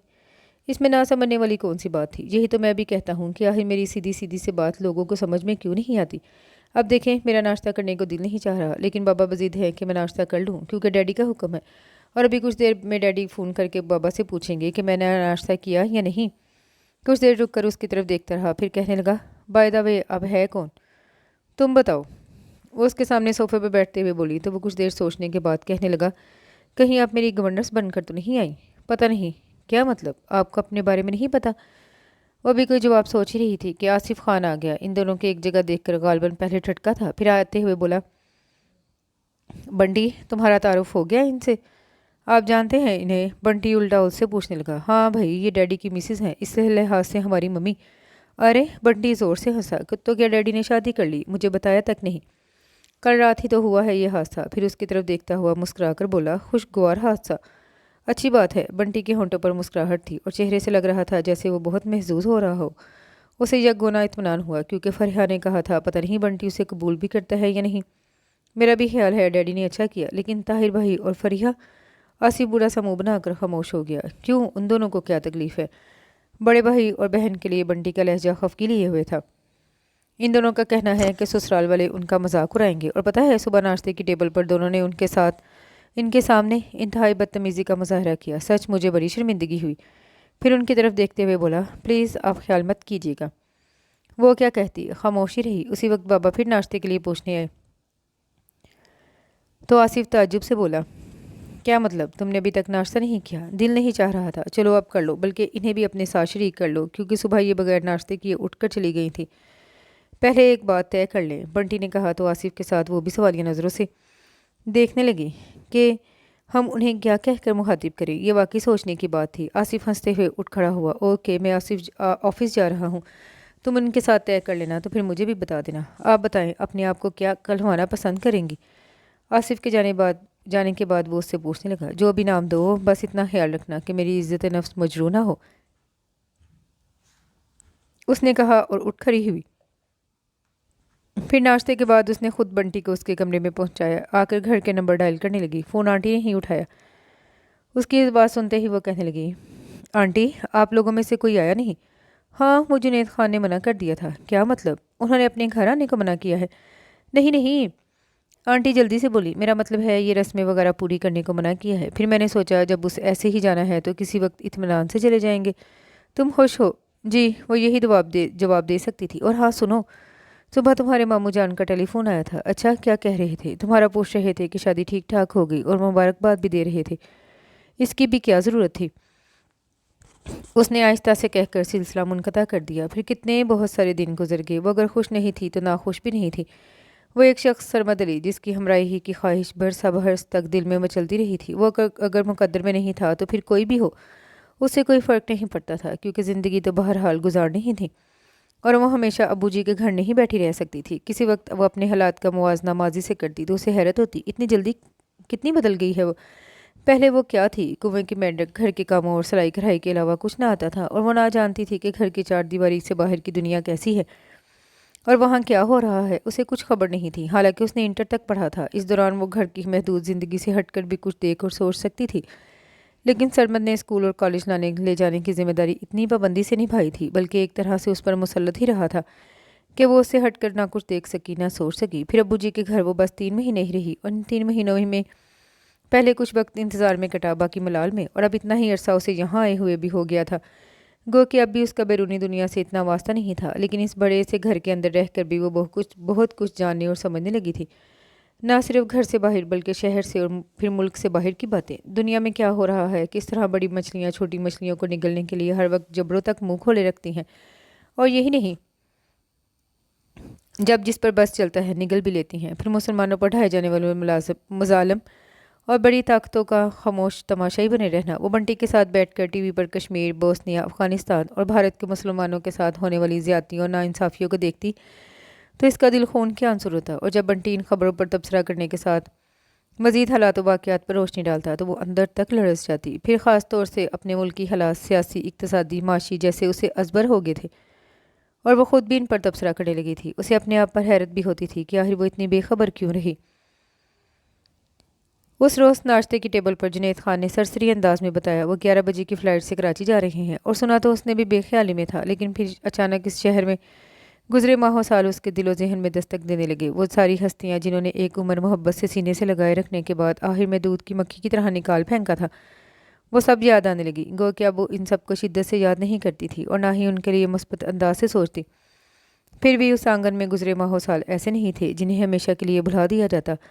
बचपन, लड़कपन, जवानी, ये सारे मौसम उस पर इस आंगन में तो उतरे थे। और फेंट नानी अम्मा, जिनकी आगोश में उसे ममता की नरमी गर्मी मिली थी, उनकी याद इतनी शिद्दत से आई वो फ़ौरन उनके पास जाने को बेचैन हो गई। नाश्ते के बाद अपने कमरे में आई तो उनसे कहने लगी, खान साहब, मैं भी आपके साथ कराची चलूँगी। इस तमाम अरसे में उसने पहली बार उनके साथ कहीं जाने की बात की थी, इसलिए वो कदरे हैरत से उसकी तरफ देखने लगे। तुम बहुत बोर होगी डियर, क्योंकि मैं तो वहाँ बहुत मसरूफ़ रहूँगा, और फिर मेरा काम ऐसा है कि मैं आपके काम में मुखल नहीं होंगी खान साहब। वो जल्दी से बोली, वहाँ मेरी नानी अम्मा है, उनके पास चली जाऊँगी। जब तक आप वहाँ रहेंगे मैं नानी अम्मा के पास रहूँगी। अच्छा, कुछ सोचते हुए कहने लगे, ठीक है, तुम तैयारी रखो, मैं जाते हुए तुम्हें लेता जाऊँगा। Thank you. वो खुश हो गई और उनके जाते ही उसके ब्रीफ केस के साथ अपना बैग भी तैयार कर लिया। फिर वक्त गुजारी के लिए बंटी के पास आ बैठी। क्या बात है, किसी का इंतज़ार है क्या? बातों के दौरान उसे बार बार घड़ी देखते देख कर बंटी पूछने लगा, हाँ, वो तुम्हारी डैडी आएंगे इस वक्त? असल में मैं उनके साथ कराची जा रही हूँ। अच्छा, तो इसलिए इतनी खुश नज़र आ रही हैं। बाय द वे, आपको कराची जाने की खुशी है या डैडी के साथ जाने की? उसने शरीर मुस्कुराहट के साथ कहा तो वो उसे घूरते हुए बोली, दोनों बातें हैं। फिर तो मुझे कहने दीजिए कि आपकी खुशी अर्जी है। क्या मतलब? भाई, ना तो डैडी का साथ आपको खुशी दे सकता है, ना वो हंगामों भरा शहर। आप बहुत बोर होंगी। वैसे भी डैडी वहाँ बहुत मसरूफ़ होंगे। मैं जानती हूँ। फिर क्यों जा रही हैं? असल में मेरे कुछ अजीज़ हैं, मैं उनसे मिलने जा रही हूँ। फ़र्स्ट टाइम जा रही हैं? नहीं भाई, मैं तो शुरू से वही रही हूँ। यहाँ तो मैं कुछ अर्सा कबल अब्बू जी के साथ आई थी। फिर तफसील बताते हुए कहने लगी, मैं बहुत छोटी थी जब मेरी अम्मी का इंतकाल हो गया। फिर अब्बू जी ने दूसरी शादी की तो मेरी नानी माँ मुझे अपने साथ ले गई। उन्होंने ही मेरी परवरिश की। मेरी शादी पर वो आ नहीं सकी थी और मैं अब उनसे मिलने जा रही हूँ। ये बात है, तो फिर वापसी कब होगी? तुम्हारी डैडी के साथ ही। और अगर डैडी कल ही वापस आ गए तब फिर ये उन पर मुनहसर है कि मुझे कुछ दिनों के लिए वहीं छोड़ दें या साथ ले आएँ। मैं कुछ कह नहीं सकती। मैं आपको रोक तो नहीं सकता, लेकिन ये ज़रूर कहूँगा कि ज़्यादा दिन वहाँ मत रहिएगा, मैं बहुत अकेला हो जाऊँगा। वो कुछ देर तक उसकी तरफ देखती रही, फिर नाखूनों से क्यूटेक्स खुजरते हुए बोली, एक बात पूछूं बंटी? बुरा तो नहीं मानोगे? नहीं, आप पूछें। तुम्हारे साथ ये हादसा कब और कैसे हुआ? वो उसकी टांग की तरफ इशारा करते हुए बोली, پھر بہت خاموش نظروں سے اس کی طرف دیکھنے لگی۔ یہ سوال تو آپ کو پہلے روز ہی پوچھنا چاہیے تھا، اتنی دیر بعد کیسے خیال آیا؟ وہ افسردہ نظر آنے لگا۔ پہلے میں نے اس لیے نہیں پوچھا کہ کہیں تمہاری دل آزاری نہ ہو۔ اچھا، وہ دکھ سے ہنسا۔ میں تو سمجھا تھا اب تک آپ نے غور ہی نہیں کیا، دیکھا ہی نہیں کہ میں ویل چیئر پر بیٹھتا ہوں، کیونکہ اور لوگ تو سب سے پہلے سوال ہی یہی کرتے ہیں۔ اس کی خاموش رہنے پر کہنے لگا، پہلے حیرت کا حصار، پھر افسوس، تأسف اور آخر میں ہمدردی۔ مجھے بے تحاشا غصہ آتا ہے، دل چاہتا ہے ان سے پوچھوں، ابھی راستے میں آتے ہوئے کتنے معذور لوگوں کو دیکھا، اور کیا ہر ایک کے پاس رک کر انہوں نے اسی طرح افسوس اور ہمدردی کا اظہار کیا؟ اگر نہیں تو پھر مجھ سے کیوں؟ میں اپنے آپ کو کسی ہمدردی کا مستحق نہیں سمجھتا، آرام سے سارا دن بیٹھا رہتا ہوں، خدمت کے لیے ملازم موجود ہیں جو ایک آواز پر دوڑے آتے ہیں، اور کیا چاہیے مجھے؟ ہمدردی کرنی ہے تو ان سے کریں جو واقعی مستحق ہے، لیکن نہیں، وہ سب ایسا کیوں کریں گے؟ راستہ چلتے لوگوں سے ہمدردی کے دو بول بول کر انہیں کیا ملے گا بھلا؟ وہ بہت جذباتی ہو گیا تھا، اسے افسوس ہونے لگا اس وقت کیوں یہ سوال کر بیٹھی۔ آئی ایم سوری، مجھے شاید اب بھی نہیں پوچھنا چاہیے تھا، سوری، مجھے آپ کو یہ سب نہیں کہنا چاہیے۔ وہ اپنے آپ پر قابو پاتے ہوئے بولا، آپ بھی کیا سوچتی ہوں گی کہ نہیں، میں نے ایسا کچھ نہیں سوچا۔ وہ اس کی بات کاٹ کر بولی، مجھے تمہاری باتوں سے اتفاق ہے، میں جانتی ہوں لوگوں کی عادت ہوتی ہے کہ وہ اس کی بات ادھوری رہ گئی کیونکہ جنید خان بڑی عجلت میں اندر داخل ہوئے اور آتے ہی چلنے کے لیے کہا۔ وہ اٹھ کھڑی ہوئی۔ اوکے بنٹی، تم اپنی روٹین خراب مت کرنا، میں جلدی واپس آؤں گی۔ پھر مسکرا کر اس کا ہاتھ تھپکا اور جنید خان کے ساتھ باہر نکل آئی۔ 2 گھنٹے بعد وہ کراچی کے ایک 5 اسٹار ہوٹل میں جنید خان کے ساتھ لنچ کر رہی تھی۔ جنید خان نے آتے ہی اپنی فرم کے مینیجر کو فون کر دیا تھا کہ اور کسی بھی وقت ڈرائیور گاڑی لے کر آنے والا تھا۔ تمہاری نانیمہ کا گھر کہاں ہے؟ وہ پوچھنے لگا۔ سمناباد۔ سمناباد؟ وہ پرسوچ انداز میں اس کی طرف دیکھتے ہوئے بولے، یہ تو بہت مشکل ہو جائے گی۔ کیسی مشکل؟ اگر پہلے تمہیں سمناباد چھوڑنے جاؤں تو 2 گھنٹے لگ جائیں گے، جبکہ مجھے… وہ گھڑی کی طرف دیکھنے لگی۔ میں ماموں جان کو فون کر دیتی ہوں، وہ آ کر مجھے لے جائیں گے۔ ہاں یہ ٹھیک ہے، ورنہ میرا وقت برباد ہوگا۔ انہوں نے فوراً اس کی تجویز مان لی تو وہ کھانے سے اٹھ کھڑی ہوئی۔ ماموں جان کے گھر فون کیا تو اتفاق سے وہ خود ہی مل گئے۔ اس کی آواز سن کر بہت خوش ہوئے۔ جب اس نے اپنا مدعا بیان کیا تو انہوں نے فوراً آنے کی حامی بھر لی۔ وہ مطمئن سی ہو گئی۔ فون رکھ کر جنید خان کی طرف متوجہ ہوئی۔ وہ بریف کیس کھولے اپنی فائلوں میں الجھے تھے۔ وہ بہت خاموشی سے ان کے سامنے جا بیٹھی۔ کچھ دیر بعد انہوں نے یوں ہی بے خیالی میں اس کی طرف دیکھا، پھر ایک دم پوچھنے لگے، کیا رہا؟ ماموں جان آ رہے ہیں، تم نے انہیں کمرے کا نمبر بتا دیا نا؟ جی ٹھیک ہے، وہ آئیں تو تم ان کے ساتھ چلی جانا، اور ہاں مجھے ان کا نمبر بتا دو، جس روز واپسی ہوگی میں تمہیں فون کر دوں گا۔ آپ وہاں آئیں گے نہیں؟ وہ انہیں نمبر لگوا کر پوچھنے لگی۔ اگر فرصت ملی تو آ جاؤں گا، ورنہ تم میری طرف سے معذرت کر لینا۔ پھر بریف کیس بند کر کے گھڑی کی طرف دیکھتے ہوئے خود کلامی کے انداز میں پتہ نہیں کیا بولے اور تکیہ کھینچ کر نیم دراز ہو گیا۔ وہ کچھ دیر یوں ہی ان کی طرف دیکھتی رہی، پھر ٹیبل سے میگزین اٹھا کر اس کی گردانی کرنے لگی۔ زیادہ دیر نہیں گزری تھی کہ دروازے پر دستک کی آواز سنائی دی۔ اس کا اور ان کا بھی خیال تھا کہ ڈرائیور ہوگا، اس لیے کم ان کہہ کر وہ اٹھ بیٹھے اور سرمد کو اندر داخل ہوتے دیکھ کر وہ کھڑی ہو گئی۔ اس کے سلام کا جواب دے کر ان سے کہنے لگی، خان صاحب یہ میرے کزن ہیں، ماموں جان کے بیٹے سرمد۔ اوہ اچھا۔ انہوں نے سرمد کا مسافے کے لیے بھرا ہوا ہاتھ تھام لیا، پھر بیٹھنے کا اشارہ کرتے ہوئے کہنے لگے، کمال ہے، تم سمناباد سے اتنی جلدی یہاں آ گئے، جبکہ میرا ڈرائیور…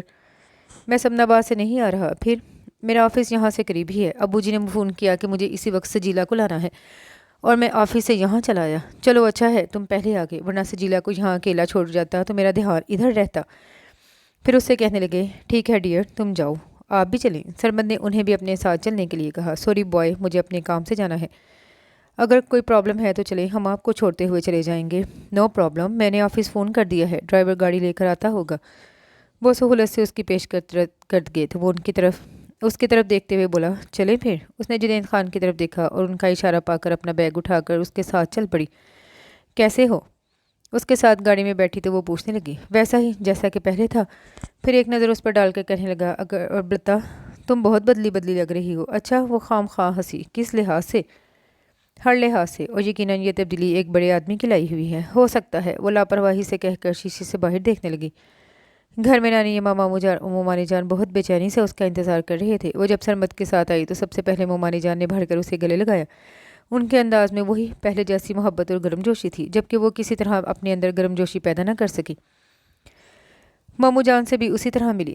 البتہ نانی اماں کی آغوش میں کسی چھوٹی بچی کی طرح سما گئی اور کتنی ہی دیر تک ان سے الگ ہی نہ ہوئی۔ بس بھی کرو، آخر سرمد کو ٹوکنا پڑا، 6 مہینے کوئی اتنے زیادہ تو نہیں ہوتے، کم بھی نہیں ہوتے۔ وہ آنکھوں میں اترا پانی رومال سے جذب کرتے ہوئے بولی، چلو اب آرام سے بیٹھو۔ سرمد نے کچھ سی کھینچ کر اس کے سامنے کر دی تو نانی اماں ادھر ادھر دیکھتے ہوئے بولی،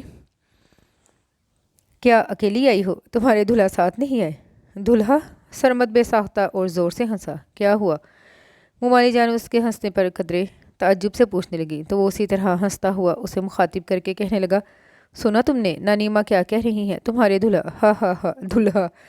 وہ مسحری پر ڈھہ گیا اور اس کی شاکی نظروں سے دیکھنے کے باوجود باز نہیں آیا۔ کہنے لگا، میرے خدا، اگر خان صاحب کو یہ پتہ چل جائے کہ یہاں انہیں دلہا کہا جا رہا ہے تو تم پاگل ہو گئے ہو شاید۔ وہ دبے دبے لہجے میں دانت پیس کر بولی تو وہ ایک دم خاموش ہو گیا، لیکن مسکراہٹ ہونٹوں پر مچلتی رہ گئی۔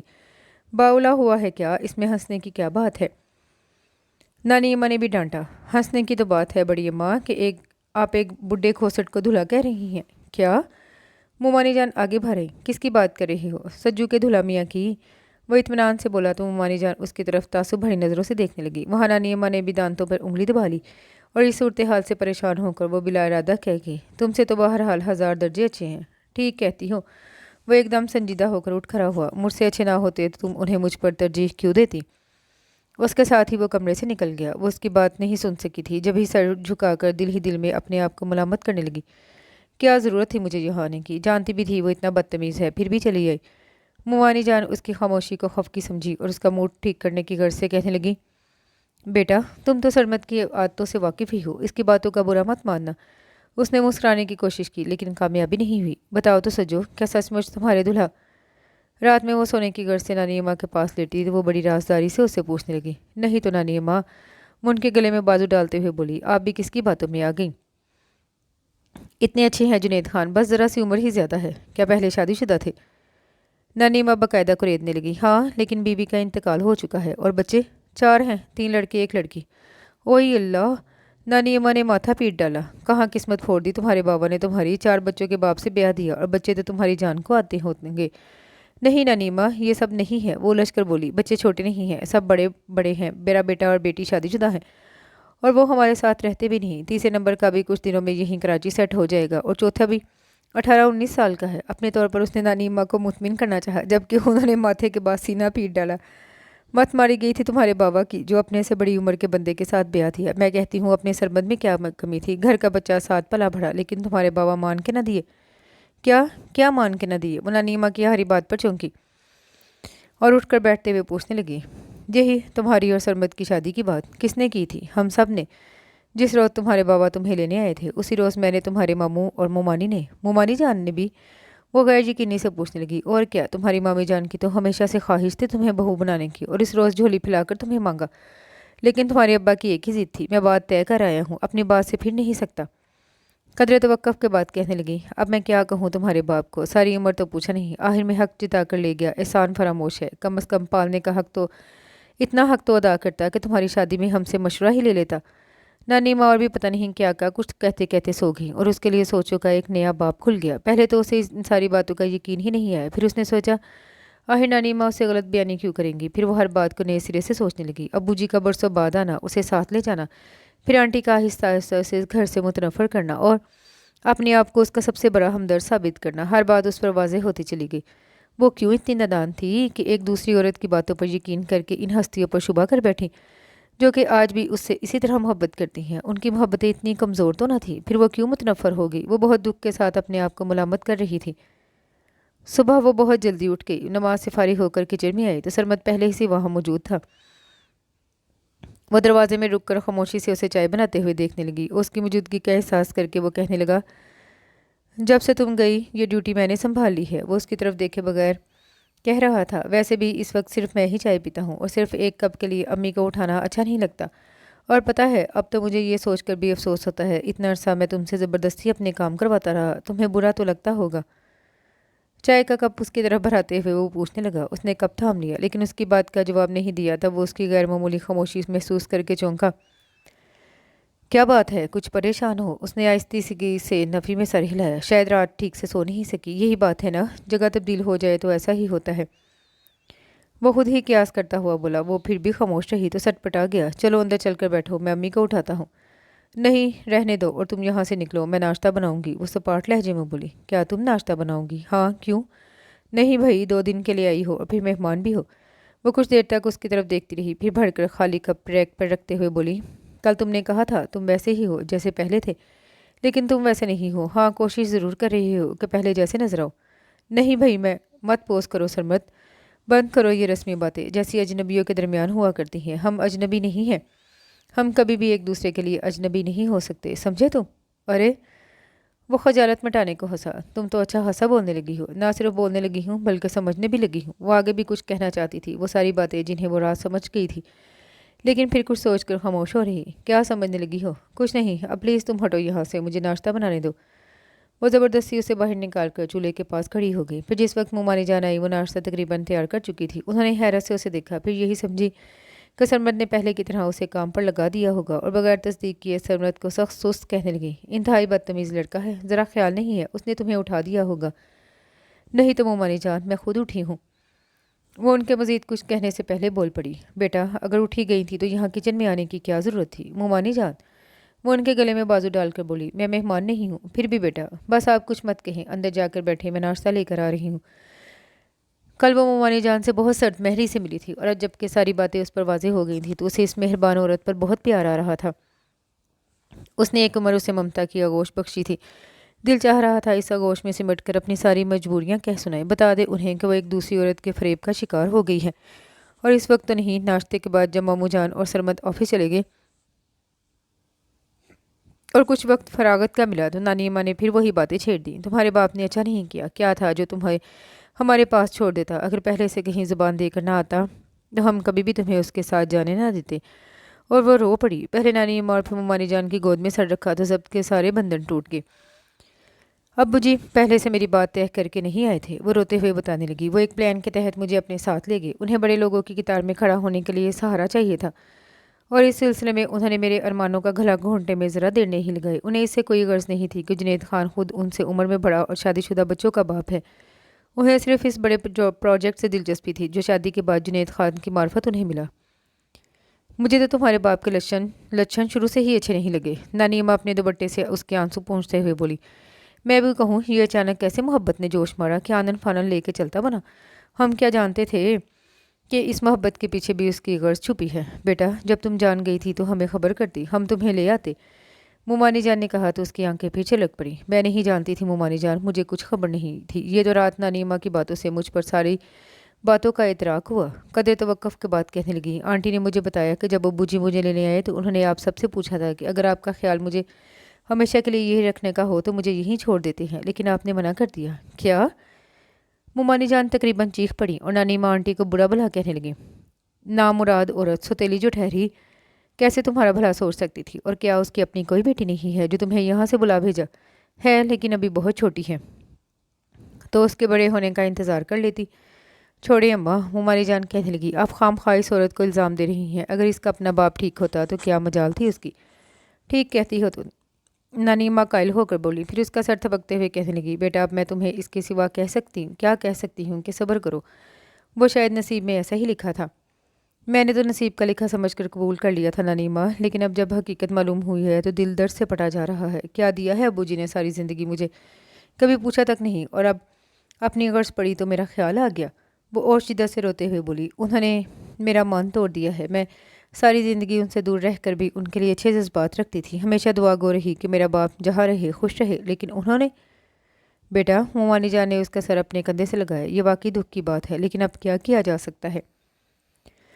چلو یوں رو رو کر ہلکان مت ہو, اٹھ کر منہ ہاتھ دھو. اٹھو میری بچی, نانی اماں نے چمکاتے ہوئے کہا تو وہ اٹھ کھڑی ہوئی. منہ ہاتھ دھو کر واپس آئی تو نانی اماں اور ممانی جان سرگوشیوں میں باتیں کر رہی تھیں. اسے دیکھ کر فوراً خاموش ہو گئی, اور اب وہ نادان نہیں تھی. سمجھ گئی کہ دونوں ابو جی کی حرکت پر تبصرہ کر رہی ہوں گی اور ساتھ ہی ملامت بھی.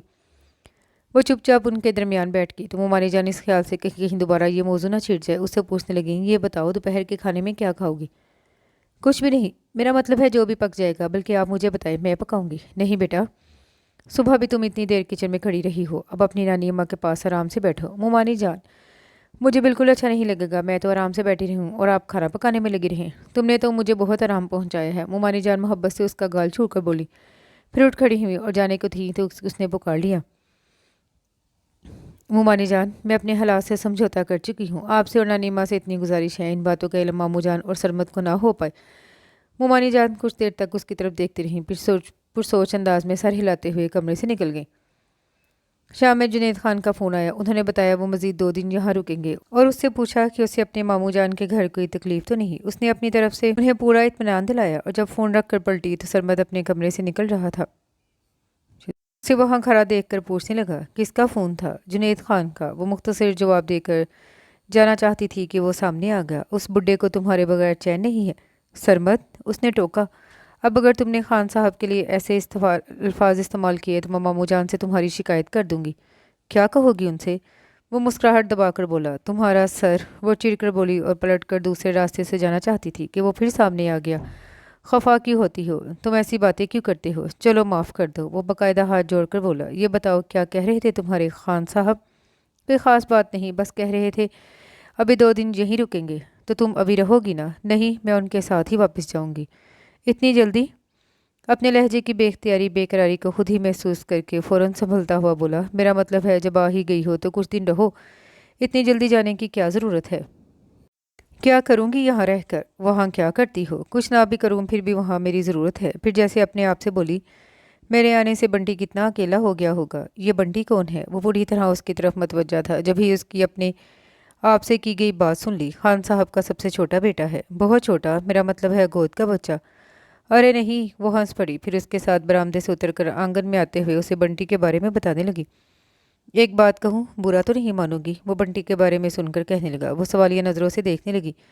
مجھے لگتا ہے خان صاحب نے صرف بنٹی کے لیے تم سے شادی کی ہے، ورنہ اس عمر میں انہیں کیا ضرورت تھی بھلا؟ اس کا اپنا بھی یہی خیال تھا، اس کے باوجود اس کی تردید کر دی۔ نہیں خیر، ایسی کوئی بات نہیں، مجھے خود بھی بنٹی کا خیال رہتا ہے۔ اس کے بغور دیکھنے پر نظریں چراتے ہوئے بولی اگر ایسی بات ہوتی تو خان صاحب مجھے اپنے ساتھ لے کر کیوں آتے، اس کے پاس چھوڑ دیتے؟ یہ تو ہے۔ صاف لگ رہا تھا وہ محض اس کی بات رکھنے کی خاطر ایسا کہہ رہا ہے۔ جب ہی وہ موضوع بدل گئی، سنو، اگر اس وقت تمہارا کہیں جانے کا پروگرام نہیں تو مجھے طارق روڈ لے چلو۔ کیا کرو گی؟ اس نے شاید بے خیالی سے پوچھ لیا۔ ظاہر ہے شاپنگ۔ اچھا ہاں۔ وہ اپنی بے خبری پر ہنسا، پھر فوراً اٹھتا ہوا بولا مجھے لے جانے پر اعتراض نہیں، لیکن اگر تمہارے خان صاحب نے کہیں راستے میں دیکھ لیا تو کیا ہوا؟ وہ کیا کہیں گے بھلا؟ سوری، میں بھول گیا تھا، یہ خوف تو ہم مڈل کلاس والوں کو ہوتا ہے۔ اس کی شاکی نظروں سے دیکھنے پر شانے اچکا کر بولا چلو جلدی سے تیار ہو جاؤ۔ میں بس تیار ہی ہوں، تم البتہ چینج کر لو، میں جب تک نانی اماں اور ممانی جان سے کہہ دوں۔ اس کے ساتھ ہی وہ اٹھ کر اندر چلی گئی۔ نانی اماں اور ممانی جان سے کہہ کر اپنا پرس اٹھایا اور واپس آئی تو وہ صرف شرٹ چینج کر کے بٹن بند کرتا ہوا آ رہا تھا۔ اسے دیکھ کر باہر کی طرف چل پڑا تو وہ بھی خاموشی سے اس کے پیچھے چلی آئی۔ 2 دن پلک جھپکتے ہی گزر گئے۔ تیسرے دن صبح بھی وہ ناشتے سے فارغ ہو کر بیٹھی ہی تھی کہ جنید خان کا فون آ گیا۔ انہوں نے پہلی بات واپسی کی ہی کہی، پھر شاید مروتاً اس سے پوچھنے لگے تمہارا کیا ارادہ ہے؟ اگر مزید یہاں رکنا چاہو تو؟ نہیں خان صاحب، میں آپ کے ساتھ چلوں گی۔ وہ فوراً بول پڑی گڈ۔ وہ جیسے خوش ہو گئی۔ آپ یہاں آئیں گے؟ میرا مطلب ہے مجھے لینے؟ وہ پوچھنے لگی۔ سوری ڈیئر، میں بالکل فارغ نہیں ہوں، تم 4 بجے تک اپنے کزن کے ساتھ ہوٹل آ جانا۔ جی بہتر۔ اس نے زیادہ اصرار نہیں کیا اور فون رکھ کر نانی اماں کے پاس چلی آئی۔ انہیں اپنی واپسی کا بتایا تو وہ خفگی سے بولی یہاں کیا آگ اٹھانے آئی تھی؟ نہیں، آپ سے ملنے۔ وہ ان کی گود میں سر رکھ کر لیٹ گئی۔ صرف 2 دن کے لیے؟ میں تو ابھی تمہیں دل بھر کر دیکھ بھی نہیں پائی۔ میں پھر آؤں گی نانی اماں، وہ ان کے برے ہاتھ اپنے گالوں سے لگاتے ہوئے کہنے لگی ابھی تو میں کیونکہ بغیر پروگرام کی آئی تھی اس لیے جلدی جا رہی ہوں، پھر آؤں گی تو بہت سارے دن رہوں گی۔ پھر پتہ نہیں کب آؤ گی؟ جب آپ بلائیں گی، بلکہ ایسا کریں سرمد کی شادی کر ڈالیں، پھر تو میں ضرور آؤں گی۔ میں بلاؤں گا تب نہ۔ وہ جو اندر آ رہا تھا وہ اس کی آخری بات سن کر کہنے لگا کیا مطلب؟ وہ چونک کر اس کی طرف دیکھنے لگی۔ کیا تم مجھے اپنی شادی میں نہیں بلاؤ گے؟ ہرگز نہیں۔ کیوں؟ میری مرضی۔ بیٹا تم کس سے الجھنے لگی؟ جانتی تو ہو یہ تمہیں تنگ کرتا ہے، بھلا یہ کیسے ممکن ہے سرمد کی شادی ہو اور تمہیں نہ بلایا جائے؟ نانی ماں نے کہا اور وہ اسے گھورنے لگی۔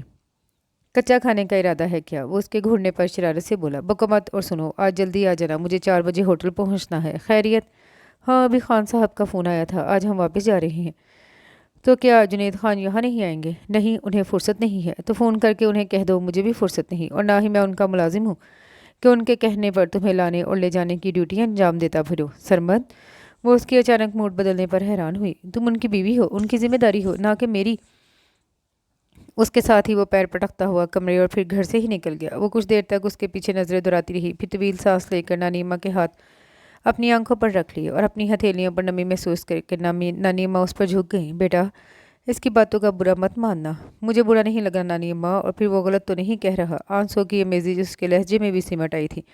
پھر رو کی رہی ہو؟ میں رو تو نہیں رہی۔ اس نے مسکرانے کی کامیاب کوشش کی اور اس آنکھوں پر سے نانی اماں کے ہاتھ ہٹا کر ان کی طرف دیکھنے لگی۔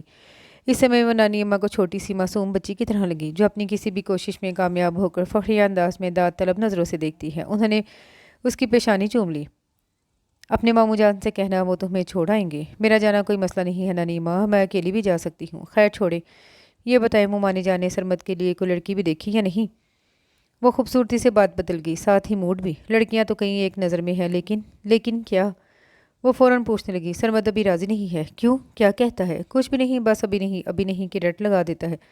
پتہ نہیں کیا چاہتا ہے۔ قدرے توقف کے بعد کہنے لگی، اتنا ارمان ہے اس کی شادی کا؟ کم از کم میرا ہی خیال کرے، بوڑھی جان ہوں، زندگی کا کیا بھروسہ، آج ہوں کل نہیں۔ ارے نہیں نانی ماں، ابھی آپ کو بہت جینا ہے۔ سرمد تو کیا اس کے بچوں کی شادیاں بھی دیکھنی ہیں۔ اور شاید بچوں کے ذکر پر ہی نانی اماں کو یاد آیا تو اس سے پوچھنے لگی، سنو تمہاری شادی کو کتنا عرصہ ہوا؟ یہی 4-5 مہینے۔ 5 مہینے؟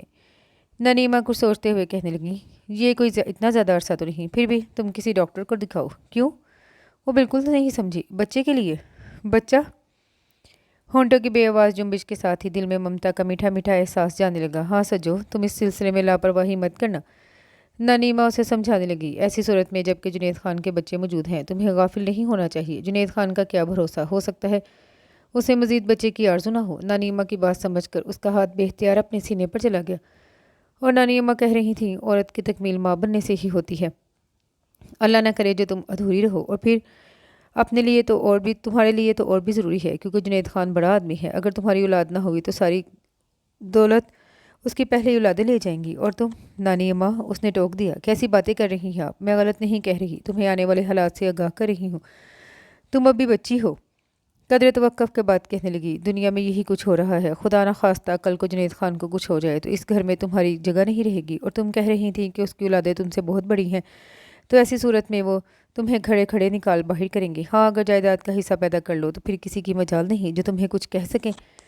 وہ کچھ خوفزدہ ہو گئی اور یقیناً اس وقت کا تصور کر کے اندر ہی اندر دہلنے لگی تھی۔ اللہ نہ کرے جو جنید خان کو کچھ ہو۔ وہ سہم کر بولی، ہاں بیٹا، وہ تمہارا سہاگ ہے، اللہ اسے سلامت رکھے۔ پھر بھی بس نانی اماں، اس میں مزید کچھ سننے کا حوصلہ نہیں تھا، اس لیے اٹھ کر اپنا بیگ ٹھیک کرنے لگی۔ پھر کچھ وقت اس نے اپنے آپ کو بہت مصروف رکھنے کی کوشش کی۔ کچن میں جا کر ممانی جان کے منع کرنے کے باوجود کھانا پکانے میں ان کے ساتھ لگی رہی۔ اصل میں نانی اماں کی باتوں نے اسے خوفزدہ کر دیا تھا اور وہ ان کے پاس سے اٹھ تو آئی تھی، لیکن ذہن مسلسل الجھا ہوا تھا۔ ممانی جان سے باتیں کرتے ہوئے بھی وہ ایک دم خاموش ہو جاتی۔ ابھی پتہ نہیں انہوں نے کیا کہا تھا، اس نے سنا ہی نہیں، بس چپ چاپ ان کی طرف دیکھ رہی تھی۔ تو پھر تم سب سرمد سے بات کرو گی نا؟ ممانی جان نے کہا تو وہ چونک گئی۔ کیا بات؟ شادی کی؟ اس سے کہو شادی کر لے۔ تمہارے جانے سے یہ گھر سونا سونا ہو گیا ہے، اس کی دلہن کے آنے سے پھر رونق ہو جائے گی۔ میری بات کہاں مانتا ہے وہ؟ اس نے دامن بچانا چاہا۔ تم کہہ کر تو دیکھو، ہو سکتا ہے مان لے۔ اچھا، لیکن اب میری اس سے ملاقات کہاں ہوگی؟ وہ تو شام میں آئے گا، جبکہ مجھے 3 بجے یہاں سے نکل جانا ہے۔ اسے اچانک اس کی صبح والی باتیں اور رویہ یاد آیا تو معذوری ظاہر کرنے لگی۔ شام میں کیوں آئے گا؟ اسے معلوم ہے آج تم نے جانا ہے، یقیناً دوپہر تک آ جائے گا، پھر تمہیں چھوڑنے بھی تو جائے گا۔ نہیں، صبح وہ منع کر گیا تھا، کہہ رہا تھا میں تمہارا نوکر نہیں لگا ہوا۔ اچھا؟ ممانی جان ہنس پڑی، یوں ہی مذاق میں کہہ گیا ہوگا۔ نہیں ممانی جان، وہ سنجیدہ تھا۔ ارے نہیں بیٹا، تم دیکھنا وہ ضرور آئے گا، سنجیدہ تو وہ زندگی میں کبھی ہوا ہی نہیں، ممانی جان نے یقین سے کہا، اور وہ واقعی دوپہر کے کھانے پر موجود تھا۔ اس کا دل چاہا تمہیں تو فرصت نہیں تھی، پھر کیسے آگے؟ لیکن وہ کچھ اتنا سنجیدہ اور لاتعلق سا نظر آ رہا تھا کہ اس میں ہمت ہی نہ پیدا ہوئی۔ کھانے کے بعد وہ اپنے کمرے میں چلا گیا تو وہ بھی کچھ دیر آرام کی غرض سے نانی اماں کے پاس لیٹ گئی۔ ممانی جان بھی وہیں آ گئی تھی۔ پھر ادھر ادھر کی باتوں میں وقت گزرنے کا پتہ ہی نہ چلا۔ ٹھیک 3 بجے آ کر وہ کچھ روٹھے روٹھے لہجے میں بولا، چلو تمہیں چھوڑاؤں۔ اور وہ اب بھی بہت کچھ کہنا چاہتی تھی، لیکن ممانی جان کا خیال کر کے خاموشی سے اٹھ کھڑی ہوئی، اپنا بیگ لا کر سامنے رکھا۔ پھر ممانی جان اور نانی اماں سے مل کر ڈھیروں دعائیں لیے اس کے پیچھے باہر نکل آئی۔ یہ مت سمجھنا کہ میں تمہارا یا جنید خان کا خیال کر کے آیا ہوں، وہ گاڑی سٹارٹ کرتا ہوا بولا، مجھے ابا جی نے تاکید کی تھی اس لیے چلا آیا۔ شکریہ۔ وہ مصالحت پر آمادہ تھی، اس لیے مسکرا کر شکریہ کہا تو وہ بھی زیادہ دیر اپنا موڈ خراب نہ رکھ سکا۔ پھر کب آؤ گی؟ تمہاری شادی پر۔ یقیناً امی نے تمہیں کہا ہوگا مجھے شادی پر آمادہ کرنا۔ اسے حیرت تو ہوئی لیکن ظاہر نہیں کیا، انجان بن کر پوچھنے لگی، کیوں؟ کیا تم شادی کے لیے آمادہ نہیں ہو؟ شادی کروں گا لیکن ابھی نہیں۔ ابھی کیوں نہیں؟ بس میری مرضی، اور اب خدا کے لیے اس موضوع پر بات مت کرنا۔ وہ اکتا کر بولا تو وہ کندھے اچکا کر شیشے سے باہر دیکھنے لگی۔ سنو، اب میں نے یہ بھی نہیں کہا کہ بالکل ہی خاموش ہو جاؤ، اور تم तुम किसी और मौजू पर बात कर सकती हो। वो उसे मुसलसल शीशे से बाहर देखते हुए बोला तो वो सीधी हो बैठी। कभी लाहौर आओ ना, मेरा मतलब है हमारे घर। वादा तो नहीं करता, हाँ अगर लाहौर आना हुआ तो फिर तुम्हारे पास भी ज़रूर आऊँगा, वो खुश दिली से बोला। फिर होटल से बाहर ही गाड़ी रोक कर पिछली सीट से उसका बैग उठाकर उसकी तरफ बढ़ाता हुआ बोला, खुदा हाफिज़। क्या मतलब, क्या तुम यहीं से वापस चले जाओगे? वो उसकी बेबरवती पर हैरान होकर बोली, हाँ नहीं सरमद, ये अच्छा नहीं लगता, खान साहब क्या सोचेंगे? खान साहब की बहुत फिक्र है तुम्हें? वो चिढ़ गया। क्या नहीं होनी चाहिए? शायद वो कोई गलत बात कहने जा रहा था कि फ़ौरन होंठ भींचकर अपनी तरफ का दरवाज़ा खोलकर नीचे उतर गया। फिर उसके साथ ऊपर आया तो बस कुछ ही देर जुनैद खान के पास बैठा। इसके बाद अपने किसी काम का बहाना करके चला गया था। वही घर था जहाँ 3 दिन पहले तक वो हालात से समझौता करके बहुत मुतमईन ज़िंदगी गुजार रही थी। बस कभी कभी ये ख्याल उसे आजुर्दा करता, उसे इतनी मोहब्बत करने वाली हस्तियों ने आखिर में दूध की मक्खी की तरह उसे निकाल फेंका, वरना तो हर तरह का इत्मीनान ही था। और अब जबकि सिर्फ 3 दिन के बाद दोबारा इस घर में आई तो हर शय अजनबी लग रही थी। हालांकि सब कुछ वैसा ही था। उसने गौर किया तो अपने आप पर हैरत हुई कि तब्दीली तो खुद उसमें आई थी। इस कभी कभार के ख्याल की जगह दिल में एक कसक और खलिश जाग उठी थी कि जब ज़िंदगी की नाव को उसकी ख्वाहिश के मुताबिक मनपसंद किनारा मिल रहा था तो फिर अम्मी अब्बू ने किसी तूफान की तरह आकर उसका रुख क्यों मोड़ दिया। हैरत उसे सरमद पर भी थी कि उसने इन 3 दिनों में एक बार भी गुज़िश्ता ज़िंदगी की किसी बात को दोहराया नहीं था। और कुछ नहीं तो उस पर बेवफाई का इल्ज़ाम तो रख ही सकता था, लेकिन उसने तो अपने किसी अंदाज से भी जाहिर नहीं किया कि वो कभी उसके सामने अपने जज्बों का बेनकाब कर चुका है। और कमाल ज़ब्त का मुजाहरा तो वो भी कर गई थी कि सारी हकीकत जानने के बाद भी उसका सामना किया। और यही नहीं बल्कि नानी मार मोमानी जान पर भी यही जाहिर किया कि उन हालात को ना सिर्फ मुकद्दर का लिखा समझकर कबूल कर चुकी है बल्कि मुतमिन भी है। और अब यहाँ आकर वो पिछले कई दिनों से अपने आप से पूछ रही थी क्या वो वाकई मुतमिन है। जवाब में दिल दुहाइया देने लगता तो वो घबरा जाती, परेशान होकर अपने आप को मलामत करने लगती कि अब जबकि ज़िंदगी मखसूस रास्तों पर चलने लगी है तो वो क्यों गुज़िश्ता रास्तों को खोजने लगी है। कई बार सोचा कि अब्बू जी या फिर आंटी से जाकर पूछे कि उन्होंने उसके साथ ऐसा क्यों किया, अपने मुफाद की खातिर उसे इन मोहब्बत करने वाली हस्तियों से क्यों खींच लाए। लेकिन हमेशा वो सिर्फ सोच कर रह गई। अलबत्ता इतना ज़रूर किया कि अब्बू जी के घर जाना बिल्कुल ही छोड़ दिया। इन दिनों बंटी उसे ख़ास तौर से नोट कर रहा था कि वो कुछ उलझी उलझी से रहती है, कभी बेतहाशा बोलती जैसे अपने अंदर की आवाज़ों को दबाना चाहती हो, और कभी एकदम खामोश जैसे अंदर की आवाज़ों को दबाते दबाते थक कर खुद इन्हीं में खो गई हो। आखिर आपकी प्रॉब्लम क्या है? उस रोज़ उसकी मुसलसल खामोशी से तंग आकर वो पूछने लगा, कौन सी प्रॉब्लम? वो चौंकी कर उसकी तरफ देखने लगी। इसका मतलब है एक नहीं कई प्रॉब्लम्स है। पता नहीं क्या कह रहे हो तुम। मेरा ख्याल है आप मेरी बात समझ रही हैं। नहीं भाई, मैं बिल्कुल नहीं समझ रही। अच्छा। वो कुछ देर तक उसकी तरफ देखता रहा, फिर कहने लगा, मैं ये कहना चाहता हूँ कि जब से आप कराची से होकर आई हैं बहुत अपसेट रहने लगी हैं, और पूछना ये है कि आखिर वहाँ ऐसी क्या बात हुई जिसने आपको परेशान कर रखा है? अरे ये बंटी तो बहुत तेज़ है, उसने धड़कते दिल के साथ सोचा और फ़ौरन अपने आप पर काबू पाती हुई मुस्कुरा कर बोली, तुम्हारा वहम है बंटी, वरना ऐसी तो कोई बात नहीं, मैं बिल्कुल भी परेशान नहीं हूँ। चलिए मान लेता हूँ, लेकिन प्लीज़ आप इतनी खामोश ना रहा करें, मुझे वहशत होने लगती है। पहले मैं ज़्यादा तो नहीं बोलती थी, हाँ लेकिन सुनती तो थी। मेरा मतलब है तवज्जो से, आप मेरी तरफ तवज्जो रहती थी। और अब ऐसा लगता है जैसे आप सिर्फ जिस्मानी तौर पर मेरे पास मौजूद हों और आपका जहन। आई एम सॉरी बंटी, वो उसकी बात काट कर कहने लगी, मैं इन दिनों वाकई तुम्हारी बातें तवज्जो से नहीं सुन रही थी। इसकी कोई ख़ास वजह है?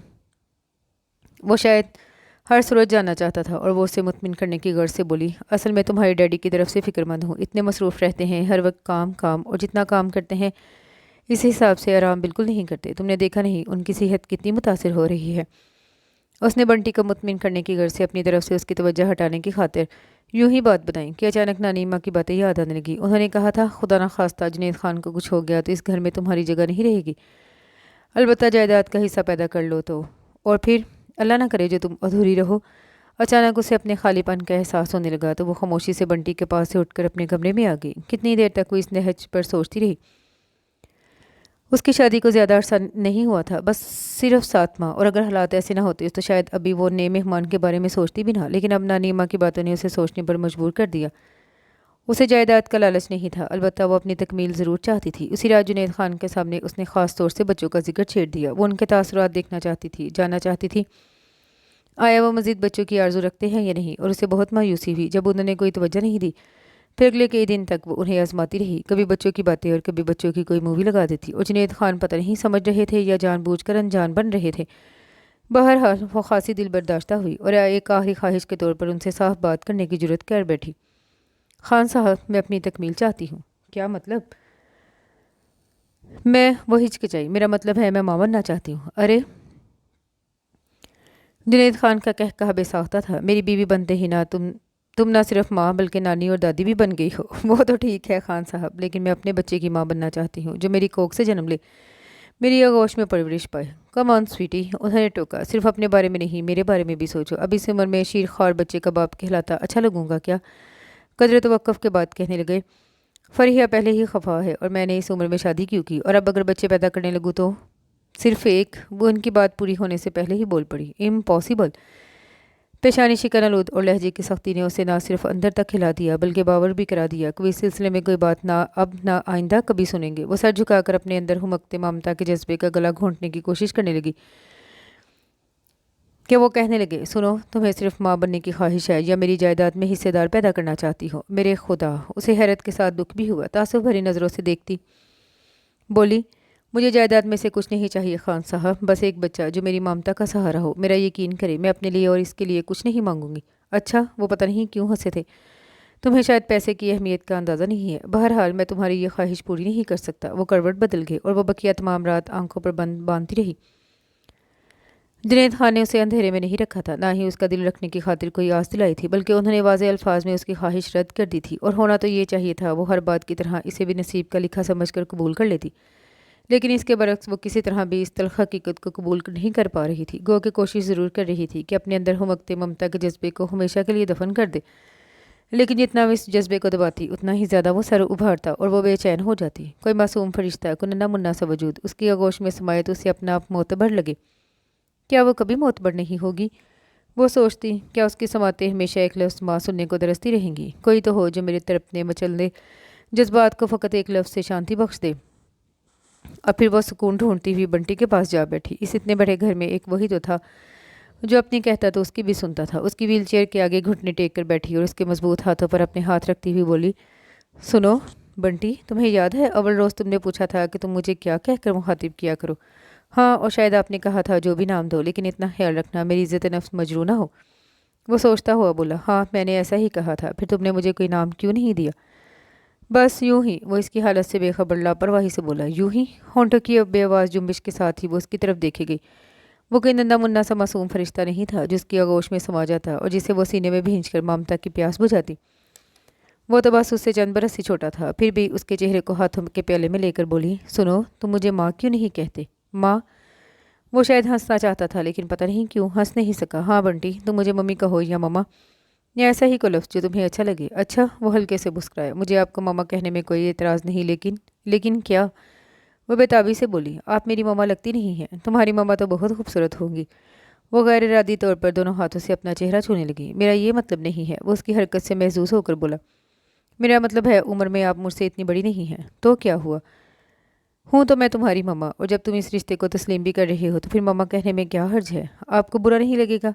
नहीं भाई, मैं खुद तुमसे कह रही हूँ और मुझे बहुत अच्छा लगेगा। अच्छा तो मामा जी, अब आप यहाँ से उठकर ऊपर बैठें। मुझे बिल्कुल भी अच्छा नहीं लग रहा कि मेरी माँ मेरे पैरों के पास बैठी है।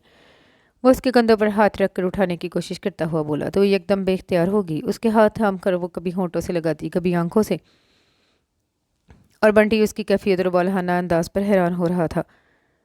उसने ज़िंदगी में कभी बहुत ज़्यादा की आर्जू नहीं की थी, बस जो मिल गया उसी पर कनायत करती। हो सकता है कनायत करना उसकी मजबूरी रही हो, क्योंकि दुनिया में वाहिद हस्ती अब्बू जी जिन पर वो हक रखती थी, और उन्होंने कभी उसकी खबर नहीं ली। जो खबरगिरी करते थे उन पर अब्बू जी जितना हक बहरहाल नहीं था, इसलिए उनकी तरफ से जो मिल गया उसे ही बहुत समझ लिया। और अब बंटी पर भी उसके इतना हक नहीं था जितना कि अपनी पेट की औलाद पर हासिल होता है, इसलिए उसकी तरफ से मोहब्बत के चंद बोलों को उसने बहुत कुछ समझ लिया था। पता नहीं उसकी ममता के तड़पते में चलते जज्बे की को तस्कीन मिली थी कि नहीं, लेकिन इतना ज़रूर था कि वो मुतमिन होने लगी थी कि चलो, कोई माँ कहने वाला तो है।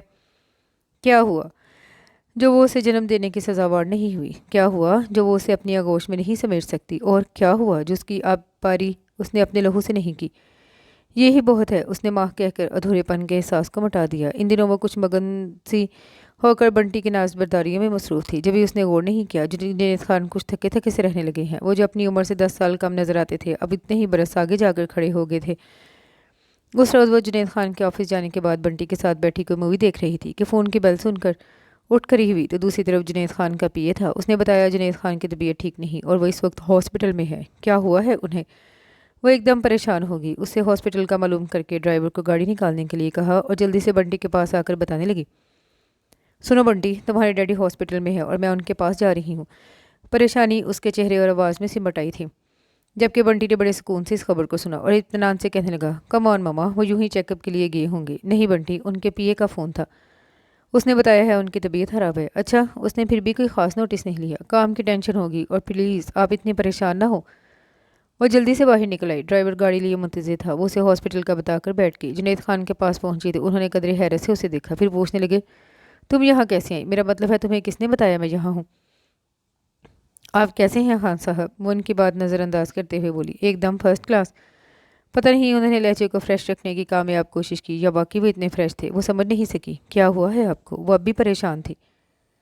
कुछ नहीं, बस सीने में मामूली सा दर्द था तो चेकअप के लिए चलाया। उसी वक्त डॉक्टर साहब अंदर आए तो जुनैद खान के साथ वो भी उनकी तरफ मुतवज्जा हो गई और डॉक्टर साहब आते ही कहने लगे, खान साहब अब मज़ीद ताहीर आपके लिए नुकसानदेह होगी, आपको फ़ौरन बाईपास के लिए लंदन जाना चाहिए। जुनैद खान ने इस बात में सर हिलाया, फिर उसकी तरफ इशारा करते हुए कहने लगे, डॉक्टर यूनुस, इनसे मिले, ये मेरी मिसिस हैं। How are you? Doctor Yunus उसकी तरफ देखकर हल्के से मुस्कुराए। Fine thank you. Mrs Khan, आप मेरे साथ हैं, डॉक्टर यूनुस ने कहा तो वो जुनैद खान की तरफ देखने लगी। फिर उनका इशारा पाकर डॉक्टर साहब के पीछे चल पड़ी। डॉक्टर यूनुस उसे लेकर अपने कमरे में आए और बैठने का इशारा करते हुए बोले, जुनैद खान अपनी सेहत पर बिजनेस को तरजीह दे रहे हैं। इन्हें हार्ट ट्रबल की शिकायत है और मैं गुज़िश्ता 3 माह से इन्हें बाईपास के लिए कह रहा हूँ और वो हैं कि आज कल पर टालते जा रहे हैं। आप प्लीज़ इन्हें समझाएं मिसिस खान कि मज़ीद ताख़ीर नुकसानदेह होगी।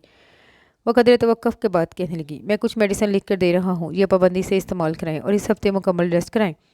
किसी किस्म की कोई टेंशन नहीं होनी चाहिए। अगले हफ्ते इन्हें लंदन में होना चाहिए। मैं वहाँ के डॉक्टर से बात करके आपको मुतला कर दूंगा। बात के इख्तिताम पर उन्होंने बगौर उसकी तरफ देखा। वो गुमसुम बैठी थी। मिसिस खान, उन्होंने मुतवज्जा किया तो वो चौंक कर उनकी तरफ देखने लगी। Any problem? उसने नफ़ी में सर हिलाया। आप मेरी बात सुन रही थी? वो पूछने लगे, जी। ज़रा बताइए मैंने क्या कहा? अगले हफ्ते खान साहब को लंदन में होना चाहिए। उसका अंदाज़ खोया खोया था। किस सिलसिले में? बाईपास के लिए। हाँ। उन्होंने हैरत से उसे देखा कि बज़ाहिर वो किसी तरह भी उनकी तरफ मतवज्जा नहीं लग रही थी। अब मैं जाऊँ?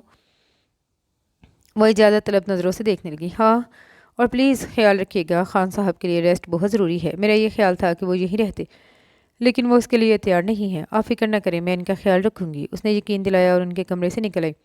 फिर पूरा हफ्ता उसने डॉक्टर यूनुस की हिदायत पर अमल करते हुए जुनैद खान को मुकम्मल रेस्ट दिया। यहाँ तक कि उनका पीए ऑफिस की कोई इंतहाई ज़रूरी फ़ाइल लेकर भी आता तो इस पर जुनैद खान के साइन करवाने हैं तो वो उसे भी बाहर ही से लौटा देती। वो जानती थी फ़ाइल हाथ में लेते ही जुनैद खान को बहुत सारे काम याद आ जाएंगे और अगर वो खुद ना भी गए तो इस टेंशन में ज़रूर मुब्तला हो जाएंगे कि पता नहीं उनका वो काम हुआ कि नहीं। और किसी भी किस्म की टेंशन उनके लिए सख्त नुकसानदेह थी। वो उन्हें बिल्कुल बच्चों की तरह ट्रीट कर रही थी कि बाज़-औक़ात तो वो झुंझला जाते और कुछ शाइस्ता किस्म की गालियों से भी नवाज देते। वो सब कुछ खामोशी से सुन लेती। इस दौरान वो उन्हें लंदन जाने के लिए भी आमादा करती रही थी, जिसके लिए वो बिल्कुल पहले तैयार नहीं थे, महज अपने बिजनेस की वजह से और लंदन जाने का वक्त का ज़िया समझ रहे थे। बहरहाल वो उन्हें कायल करने में कामयाब हो गई। जिस रोज़ वो उनके साथ जाने वाली थी उस रोज़ सरमद का फ़ोन आ गया। इत्तेफाक से उसने रिसीव किया और उसकी आवाज़ सुनते ही वो कहने लगा, क्या बात है, बहुत मसरूफ़ रहने लगी हो? क्या मतलब? मैं पहले भी 2-3 बार फ़ोन कर चुका हूँ लेकिन तुमसे बात ना हो सकी क्योंकि तुम्हारे मुलाजिम ने तुम्हें बुलाने से साफ इनकार कर दिया कि तुम बहुत मसरूफ़ हो। हाँ, असल में खान साहब, वो अपनी मसरूफियत का सबब बताना चाहती थी कि वो बोल पड़ा, क्या हुआ, फोत हो गए तुम्हारे खान साहब? अल्लाह ना करे। वो बेख्तियार बोली और बेख्तियार ही रो पड़ी। अरे हेलो सजो, हेलो, तुमने ऐसी बात क्यों कही? वो रोते हुए बोली, आई एम सॉरी, मैंने तो यूं ही मैं मजाक में भी ऐसी बात नहीं सुन सकती, समझे तुम? सुनो, तुम्हें क्या खान साहब से बहुत मोहब्बत है? हाँ, इसलिए कि वो मेरा सुहाग है, मेरा साहिबान है और इस साहिबान से निकल कर पूरी दुनिया में मेरे लिए कहीं अमान नहीं। कदर तवक्कुफ़ के बाद अपने आप पर काबू पाते हुए बोली, ये बताओ तुमने फ़ोन क्यों किया? मैं एक काम के सिलसिले में लाहौर आ रहा हूँ। पूछना ये था कि तुमसे मुलाकात हो सकेगी? तुम अगर मेरे घर आना चाहो तो ज़रूर आओ, लेकिन मुझसे मुलाकात यूँ नहीं हो सकेगी कि मैं आज खान साहब के साथ लंदन जा रही हूँ। किस सिलसिले में? खान साहब के बाईपास के लिए। अरे, वो शायद उसे हौसला देने को अल्फाज ढूंढने लगा था कि वो कहने लगी, दुआ करना सरमद, अल्लाह मियाँ मुझे किसी आजमाइश में न डाले, मेरा साहिबान मेरी छत हमेशा सलामत रहे। उसके साथ ही उसने बहुत आहिस्तगी से रिसीवर क्रेडिट पर रख दिया اس نے اپنی زندگی میں اتنے تنہا، اداس اور فارغ دن نہیں گزارے تھے جتنے کہ لندن میں قیام کے دوران گزارے۔ بس پہلے دن ہی وہ جنید خان کے ساتھ ہاسپٹل گئی۔ اس کے بعد سے ان سے ملنے کی اجازت نہیں تھی۔ اس کا خیال تھا وہ ان کی تیمارداری کو وہیں ان کے پاس موجود رہے گی، لیکن اس کی اجازت نہیں تھی۔ بائی پاس کے بعد وہ ایک بار انہیں دیکھنے کی غرض سے گئی۔ ریسیپشن پر جا کر جب اس نے جنید خان کا نام لیا تو وہاں موجود لڑکی نے وہیں بیٹھے بیٹھے ایک بٹن آن کیا اور سامنے اسکرین روشن ہو گئی۔ اس نے دیکھا جنید خان سو رہے تھے اور ان سے متعلق ہدایت کا چارٹ جسے وہ لڑکی روانی سے پڑھ کر اسے سنانے لگی۔ کیا میں ان سے مل سکتی ہوں؟ اس کے خاموش ہوتے ہی وہ پوچھنے لگی۔ سوری، لڑکی نے نفی میں سر ہلایا، ساتھ ہی اس کی صورت کے لیے یہ بھی کہہ دیا وہ یہاں آنے کی بجائے فون کر کے ان کے بارے میں معلوم کر لیا کرے۔ پھر اس نے ایسا ہی کیا۔ ظاہر ہے جب وہ ان سے مل نہیں سکتی اور نہ ہی ان کے قریب جا کر انہیں دیکھ سکتی تھی تو پھر ہاسپٹل جانے کا فائدہ؟ دن میں لگاتار دو تین بار فون کر کے اس کے بارے میں معلومات کر لیتی۔ انسان جب تنہا ہوتا ہے تو بہت ساری سوچے اور خیالات ایک دم اس پر حملہ آور ہو جاتے ہیں، وہ باتیں جنہیں انسان کبھی فراغت میں بیٹھ کر سوچنا چاہتا ہے اور وہ باتیں جنہیں کبھی سوچنا نہیں چاہتا، وہ سب ایک ساتھ ذہن کے دریچوں پر دستک دینے لگتی ہیں۔ ان کے ساتھ بھی ایسا ہی ہوا، ایک تو فراغت، دوسری تنہائی جس نے عہد رفتہ سے اس کا ناطہ جوڑ دیا۔ بہت ساری یادیں، بہت ساری باتیں اور اس پر حاوی نانیما کی ایک بات، خدا نخواستہ جنید کو کچھ ہو گیا تو اس گھر میں تمہاری جگہ نہیں رہے گی۔ اسے ایک بات نے اسے اتنا پریشان کیا کہ پھر وہ ساری باتیں بھلا کر مسلسل جنید خان کی زندگی کی دعائیں مانگتی رہی۔ وہ یقیناً ان لڑکیوں میں سے نہیں تھی جنہیں زندگی میں خواہش کے برعکس بھی کچھ ملے تو وہ اسے نصیب کا لکھا سمجھ کر جی جان سے قبول کر لیتی ہیں۔ اس نے صرف اس وقت آنسو بہائے تھے جب آنٹی نے بتایا کہ مومانی جان اسے ریجیکٹ کر چکی ہیں، یا پھر اس وقت جب نانی اماں اور مومانی جان کی زبانی اسے صحیح صورتحال کا پتہ چلا۔ وہ ازردہ ضرور ہوئی تھی اور کئی دن تک اپنے ساتھ ہونے والے تقدیر کے مذاق پر کرتی بھی رہی، لیکن جنید خان سے پھر بھی متنفر نہیں ہوئی اور نہ ہی اس کے لیے غلط انداز سے سوچا۔ انہیں تو ایجاب و قبول کے مراحل سے گزرتے ہی اس نے اپنا سب کچھ مان لیا تھا اور خالص مشرقی لڑکیوں کے انداز میں سوچتے ہوئے شاید اس کا ایمان تھا کہ جس گھر میں اس کی ڈولی اتری ہے وہاں سے اب اس کا جنازہ ہی نکلے گا۔ اکثر مائیں بیٹیوں کو اسی قسم کی نصیحت کرتی ہیں، اور پھر اس نے تو نانی اماں کی گود میں پرورش پائی تھی۔ یقیناً انہوں نے اس کی گھٹی میں یہ بات بٹھائی تھی اور اب انہوں نے ہی اس خدشے کا اظہار بھی کیا تھا کہ جنید خان کے بعد اس کا کیا ہوگا۔ وہ اندر تک دہل گئی۔ اللہ نہ کرے جو جنید کو کچھ ہو۔ اس کے دل سے ہر دم ایسی ہی صدائیں نکلتی۔ جس روز جنید خان کو ڈسچارج کیا گیا وہ اسی وقت ان سے مل سکی، اور اس تمام عرصے میں پہلی بار وہ بے اختیار ان کے سینے میں منہ چھپا کر رو پڑی۔ ارے کیا ہوا بھائی؟ وہ قدرے حیرت سے پوچھنے لگے۔ خان صاحب، میں آپ کی طرف سے بہت پریشان تھی۔ کم آن سویٹی، اب تو میں ٹھیک ہوں۔ ہاں اللہ کا شکر ہے۔ وہ آنسو پونچھ کر ان کی طرف دیکھنے لگی۔ چہرے کی رنگت قدرے زردی مائل ہو رہی تھی اور کچھ کمزور بھی لگ رہے تھے۔ وہ ان کا ہاتھ اپنے ہاتھوں میں لے کر بولی، اللہ آپ کو میری عمر بھی لگا دے۔ ارے وہ ہنستے بغور اس کی طرف دیکھنے لگے۔ وہ عام سی لڑکی جس میں متاثر کرنے والی کوئی بات نہیں تھی، اور پھر جنید خان عمر کے اس حصے میں تھے جہاں صنف مخالف میں کشش محسوس ہوتی بھی ہے تو دل بے اختیار نہیں ہوتا اور نہ ہی اس کی طرف لپکتا ہے، اور وہ تو عام سی لڑکی تھی جس سے شادی بھی انہوں نے محض بنٹی کی وجہ سے کی تھی کہ وہ بہت تنہائی محسوس کرتا تھا اور کوئی گورنرس اس کے پاس زیادہ دن ٹک نہیں رہ سکتی تھی۔ یوں وہ بیوی لا کر قدرے مطمئن ہو گئے کہ کم از کم وہ گورنرس کی طرح چھوڑ کر جائے گی تو نہیں، اور اب وہ حیران ہونے کے ساتھ دل ہی دل میں خاصے پشیمان بھی ہو رہے تھے کہ جسے انہوں نے کبھی درخور اعتنا نہیں سمجھا وہ کتنے خلوص سے انہیں اپنی زندگی کی دعا دے رہی تھی۔ آپ کیا سوچنے لگے؟ وہ یک ٹک انہیں اپنی طرف دیکھتے پا کر سادگی سے پوچھنے لگی تو وہ چونک گئے۔ یہ بتاؤ تم نے میرے لیے کتنی دعائیں مانگی؟ بے شمار، نہ صرف دعائیں بلکہ منتیں بھی، جو گھر جا کر پوری کروں گے۔ کیوں؟ میرا مطلب ہے تمہیں میری زندگی سے کیا فائدہ ہے؟ بلاخر بزنس مین تھے جو سود و ضیاع کی بات کرتا ہے۔ فائدہ؟ وہ حیران ہو کر ان کی طرف دیکھنے لگی۔ میں کسی فائدے نقصان کو نہیں مانتی خان صاحب، میں تو صرف اتنا جانتی ہوں آپ میرا صاحبان ہیں اور ہمارا معاشرہ بے صاحبان عورت کو کوئی مقام نہیں دیتا۔ تو اس انداز سے سوچتی ہو؟ ہاں، مجھے اسی انداز سے سوچنا سکھایا گیا ہے۔ پھر براہ راست ان کی آنکھوں میں دیکھتی ہوئی پوچھنے لگی، کیوں؟ کیا میرے سوچنے کا انداز غلط ہے؟ نہیں، وہ ہلکے سے مسکرائے۔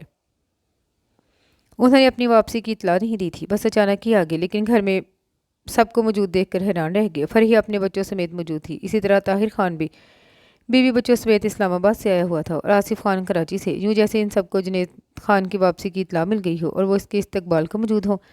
ایک افراتفری اور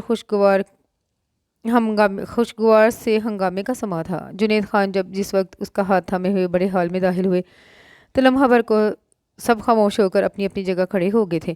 پھر سب سے پہلے فرحیہ خاصے پرجوش انداز میں آگے بڑھی۔ ویلکم ڈیڈی، کیسے ہیں آپ؟ فائن بیٹا، آپ کیسے ہو؟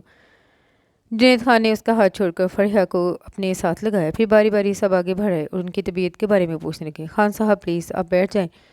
उसने कहा तो सबको ख्याल आया। हाँ डैडी आप आराम से बैठ जाएं। वो बैठे तो पूछने लगे, तुम सबको हमारी आमद का कैसे मालूम हुआ, जबकि हमने तो इतला ही नहीं दी थी। देख ले डैडी हमारा कमाल। फरिया इतरा कर बोली, आपने इतला नहीं दी लेकिन हमने फिर भी मालूम कर लिया। और पता है डैडी, ताहिर खान की बीवी सारा कहने लगी, हम आपकी सेहतयाबी की खुशी में ज़बरदस्त पार्टी अरेंज करेंगे। फिर कितनी देर तक वो सब इसी किस्म की बातें करते रहे और जुनैद खान मुस्कुरा कर अपनी औलाद का जोशो खरोश देख रहे थे, जबकि वो इन सब के दरमियान अपने आप को अजनबी महसूस कर रही थी, क्योंकि किसी ने एक बार भी उसे मुखातिब नहीं किया था, बंटी ने भी नहीं, और जुनैद खान तो शायद भूल गए थे कि वो भी यहाँ मौजूद है। रात में जिस वक्त वो सबकी तरफ से अपना इत्मीनान कर लेने के बाद अपने कमरे में आई तो देखा जुनैद खान कोई फाइल देखने में मसरूफ़ थे। वो दबे पाँव आगे भर आई और उनके हाथ से फाइल ले ली। उन्होंने सर उठाकर देखा तो कहने लगी, अभी नहीं खान साहब, अभी आपको कोई काम नहीं करना, आप मुकम्मल रेस्ट करेंगे। ओके। उन्होंने बड़ी जल्दी हथियार डाल दी और फाइल उसके हाथ से लेकर ब्रीफ केस में रखते हुए बोले, बच्चे सो गए क्या? नहीं, सब ड्राइंग रूम में बैठे हैं। हाँ, ये सब जब इकट्ठे होते हैं तो यूं ही रात रात भर महफिल जमाए रखते हैं। फिर उठते हुए कहने लगे, आओ हम भी कुछ देर उनकी महफिल में बैठें, आपके सोने का वक्त हो गया है। उसने घड़ी की तरफ इशारा किया। अब तो सोना ही सोना है, उन्होंने कहा और उसके कंधे पर हाथ रखकर कमरे से निकल आए। टीवी लाउंज से गुजरकर गैलरी में दाखिल हुए तो ड्राइंग रूम से आती आवाज़ों पर उसकी तरफ देखकर मुस्कुराए। फिर आगे कदम बढ़ाया ही था कि ठटक कर रुक गए। ताहिर खान कह रहा था, यार डैडी ने जिंदा वापस आकर तो हमारा सारा प्रोग्राम ख़राब कर दिया। और क्या? फरहिया के लहजे में भी मायूसी थी। मैं तो ये सोच कर आई थी कि अब उनकी डेड बॉडी ही देखने को मिलेगी। इस पर दो चार आंसू बहाएंगे और फिर मैं तो अब आंसू बहा रहा हूँ। ये आसिफ खान था। पता है मैंने तो आशी से ये कहा है कि कराची वाला प्रोजेक्ट मेरी ज़ाती मलकियत है। अब अगर उसे ये मालूम होगा कि वो मेरा नहीं मेरे डैड का है तो मेरी कितनी सुबकी होगी। फरिया ने अफसोस का इजहार किया। फिर ताहिर खान से कहने लगी, सुनो, तुमने डैडी के बैंक बैलेंस का पता किया था? नहीं, ये काम सुबह करने का इरादा था, लेकिन अब क्या फ़ायदा, अब तो वो आ ही गए हैं जिंदा सलामत। आसिफ खान के जले कटे लहजे पर बाकी सब हंसने लगे और वो जो सांस रोके खड़ी थी अपने कंधे पर दबाव महसूस करके फ़ौरन जुनैद खान की तरफ देखने लगी। जाने क्या था उनके चेहरे पर, उनकी आंखों में, कि वो उनके कमर के गिर्द बाजू डालकर पलटी और दोबारा उन्हें अपने कमरे में ले गई। एहतियात से बेड पर लिटाया तो वो कहने लगे, ये सब कुछ इन्हीं का तो है। फिर रिलैक्स खान साहब प्लीज़, आप कुछ ना सोचें, ये सब नादान है। ठहरे, मैं आपके लिए दूध में ग्लूकोज मिला कर लाती हूँ। वो जल्दी से कमरे से निकल गई। कुछ देर बाद दूध का गिलास लिए वापस आई। जुनैद खान फ़ोन पर किसी से कह रहे थे, हाँ बस उसे बेसाइबान नहीं होना चाहिए। ये घर और टेक्सटाइल मिल। रिसीवर हाथ से छूट कर नीचे जा गिरा और दोनों हाथों से अपना सीना थाम लिया। खान साहब वो फ़ौरन आगे बढ़ी और उनके झटके खाते वजूद को अपने बाजुओं में लेने की नाकाम कोशिश के साथ ही उसके हलक से चीखें बुलंद होने लगी और इसकी चीखों की आवाज़ सुनकर ही सब भागे आए। आसिफ खान डॉक्टर को बुलाओ, उसने चीख कर कहा और डॉक्टर के आने तक ये शदीद हार्ट अटैक जुनैद खान की जान ले गया। डॉक्टर उनकी नब्ज़ देखने के बाद उनकी मौत की तस्दीक कर रहा था और वो एकदम गुमसुम हो गई। फटी फटी आंखों से सबकी तरफ देखा, जो यकीनन अपने आप को आंसू बहाने के लिए तैयार कर रहे थे। कई दिन लोग ताज़ियत के लिए आते रहे। उसके अबूजी और आंटी भी आए थे और वो इस उम्मीद पर बार बार उनकी तरफ देखती रही कि शायद वो उसे अपने साथ चलने के लिए कहेंगे, लेकिन उन्होंने ऐसी कोई बात नहीं की। बल्कि उसके पास तो बहुत थोड़ी देर बैठे। ज़्यादातर जुनैद खान की औलादों के पास रहे थे, जो लोगों के सामने गमो अंधों की तस्वीर बने हुए थे।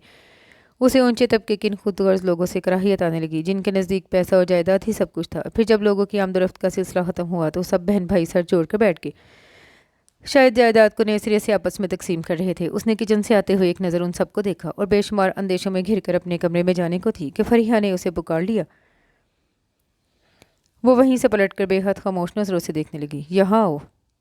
फरिया ने रौब से यूं बुलाया जैसे किसी मुलाजमा को बुला रही हो। वो कुछ सहमी हुई आहिस्ता कदमों से चलती हुई उसके पास आकर खड़ी हुई तो कहने लगी, तुम यहाँ क्या कर रही हो? मैं? वो इसका मतलब नहीं समझी, सादगी से बोली, मैं अपने कमरे में जा रही हूँ। तुम्हारे बाप का कमरा है क्या? फरिया के तेज़ लहजे पर आसिफ खान अपनी जगह से उठता हुआ बोला, कम ऑन फरिया, इस तरह बात मत करो, ठहरो मैं इसे समझाता हूँ। तुम रहने दो, मैं खुद बात करूँगी। फरिया ने आसिफ खान को टोका। फिर उससे कहने लगी, देखो तुम्हारा रिश्ता सिर्फ डैडी से था, अब वही नहीं रहे तो तुम्हारा यहाँ क्या काम? अपने घर का रास्ता लो। अपने घर का? वो ज़ेरे लब बुड़बुड़ाई, फिर सारी हिम्मतें जब मुश्तमा करके कहने लगी, मेरा घर यही है और मुझे यहाँ से कहीं नहीं जाना। अरे वाह, ये मीसनी तो बड़ी तेज़ है।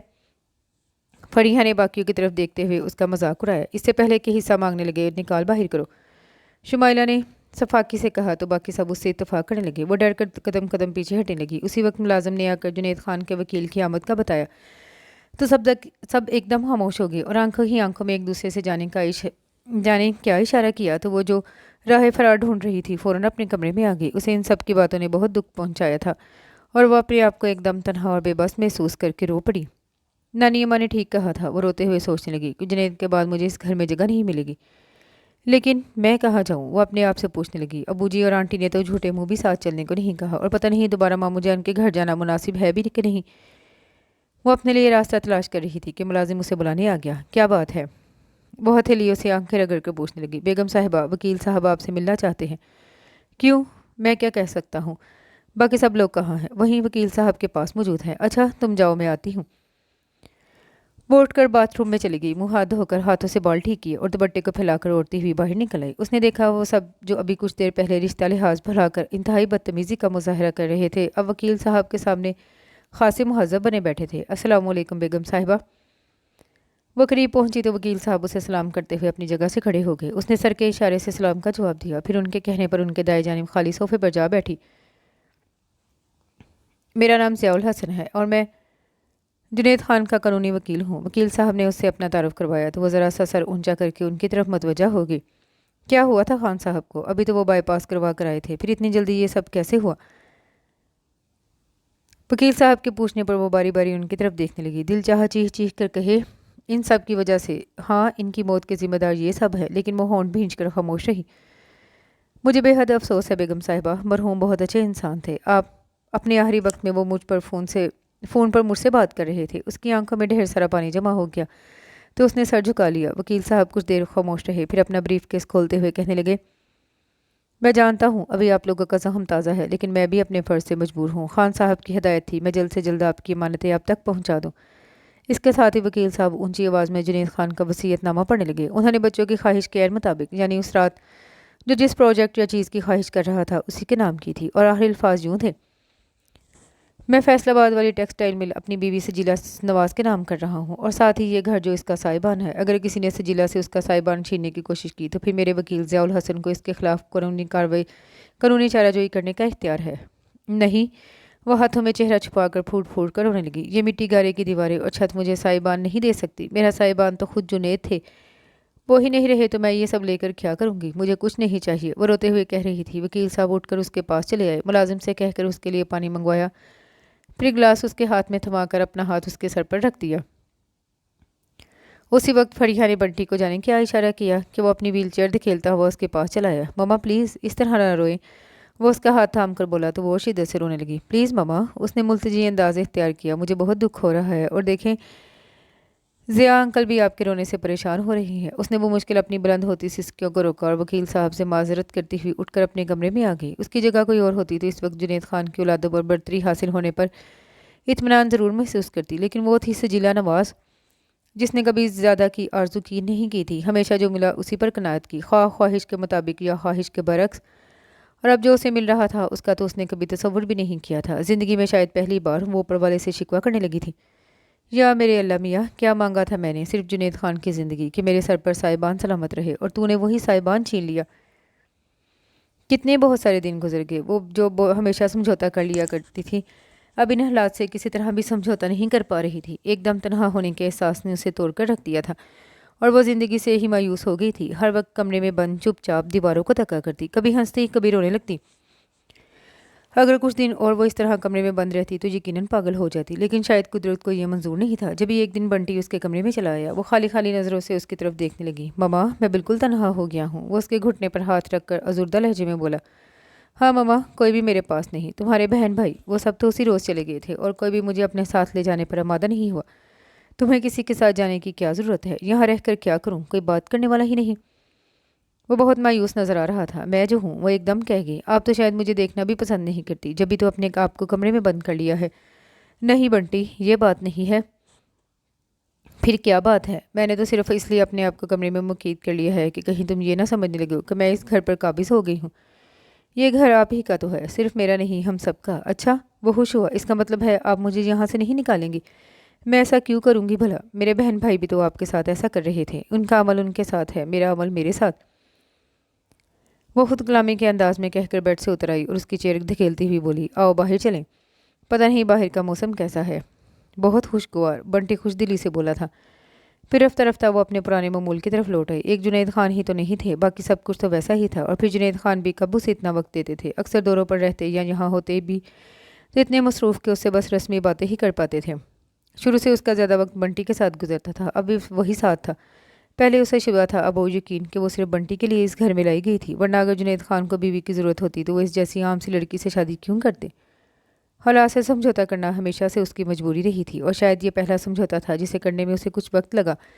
फिर भी वो हमेशा की तरह हार ज़रूर गई। उसने सोच लिया था अब उसे बकिया ज़िंदगी यहीं गुजारनी है, इसी घर में, एक ऐसे जवान बेटे के साथ जिसे हर कदम पर सहारे की ज़रूरत है।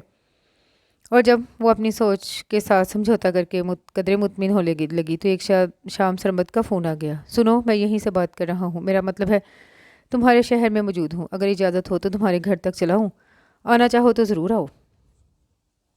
वो उसके पुराने लहजे में खोकर बोली। तुमसे मुलाकात हो सकेगी या अभी अपने खान साहब के साथ कहीं जा रही हो। वो यकीनन उसके साथ होने वाले साहने से लाइल्म था। जब भी ऐसी बात कर गया, मैं कहीं नहीं जा रही, तुम आ जाओ। उसके साथ ही उसने सिलसिला मुनक़ता कर दिया और कई घंटे भर बाद वो उसके सामने खड़ा था। वो हैरान हैरान से उसकी तरफ देखेगी। उसे 1 साल में कितना बदल गया था वो। उसका वो चेहरा बदन कदरे फरबे ही माहिल होकर उसे अपनी उम्र से 4-5 साल आगे ले गया था।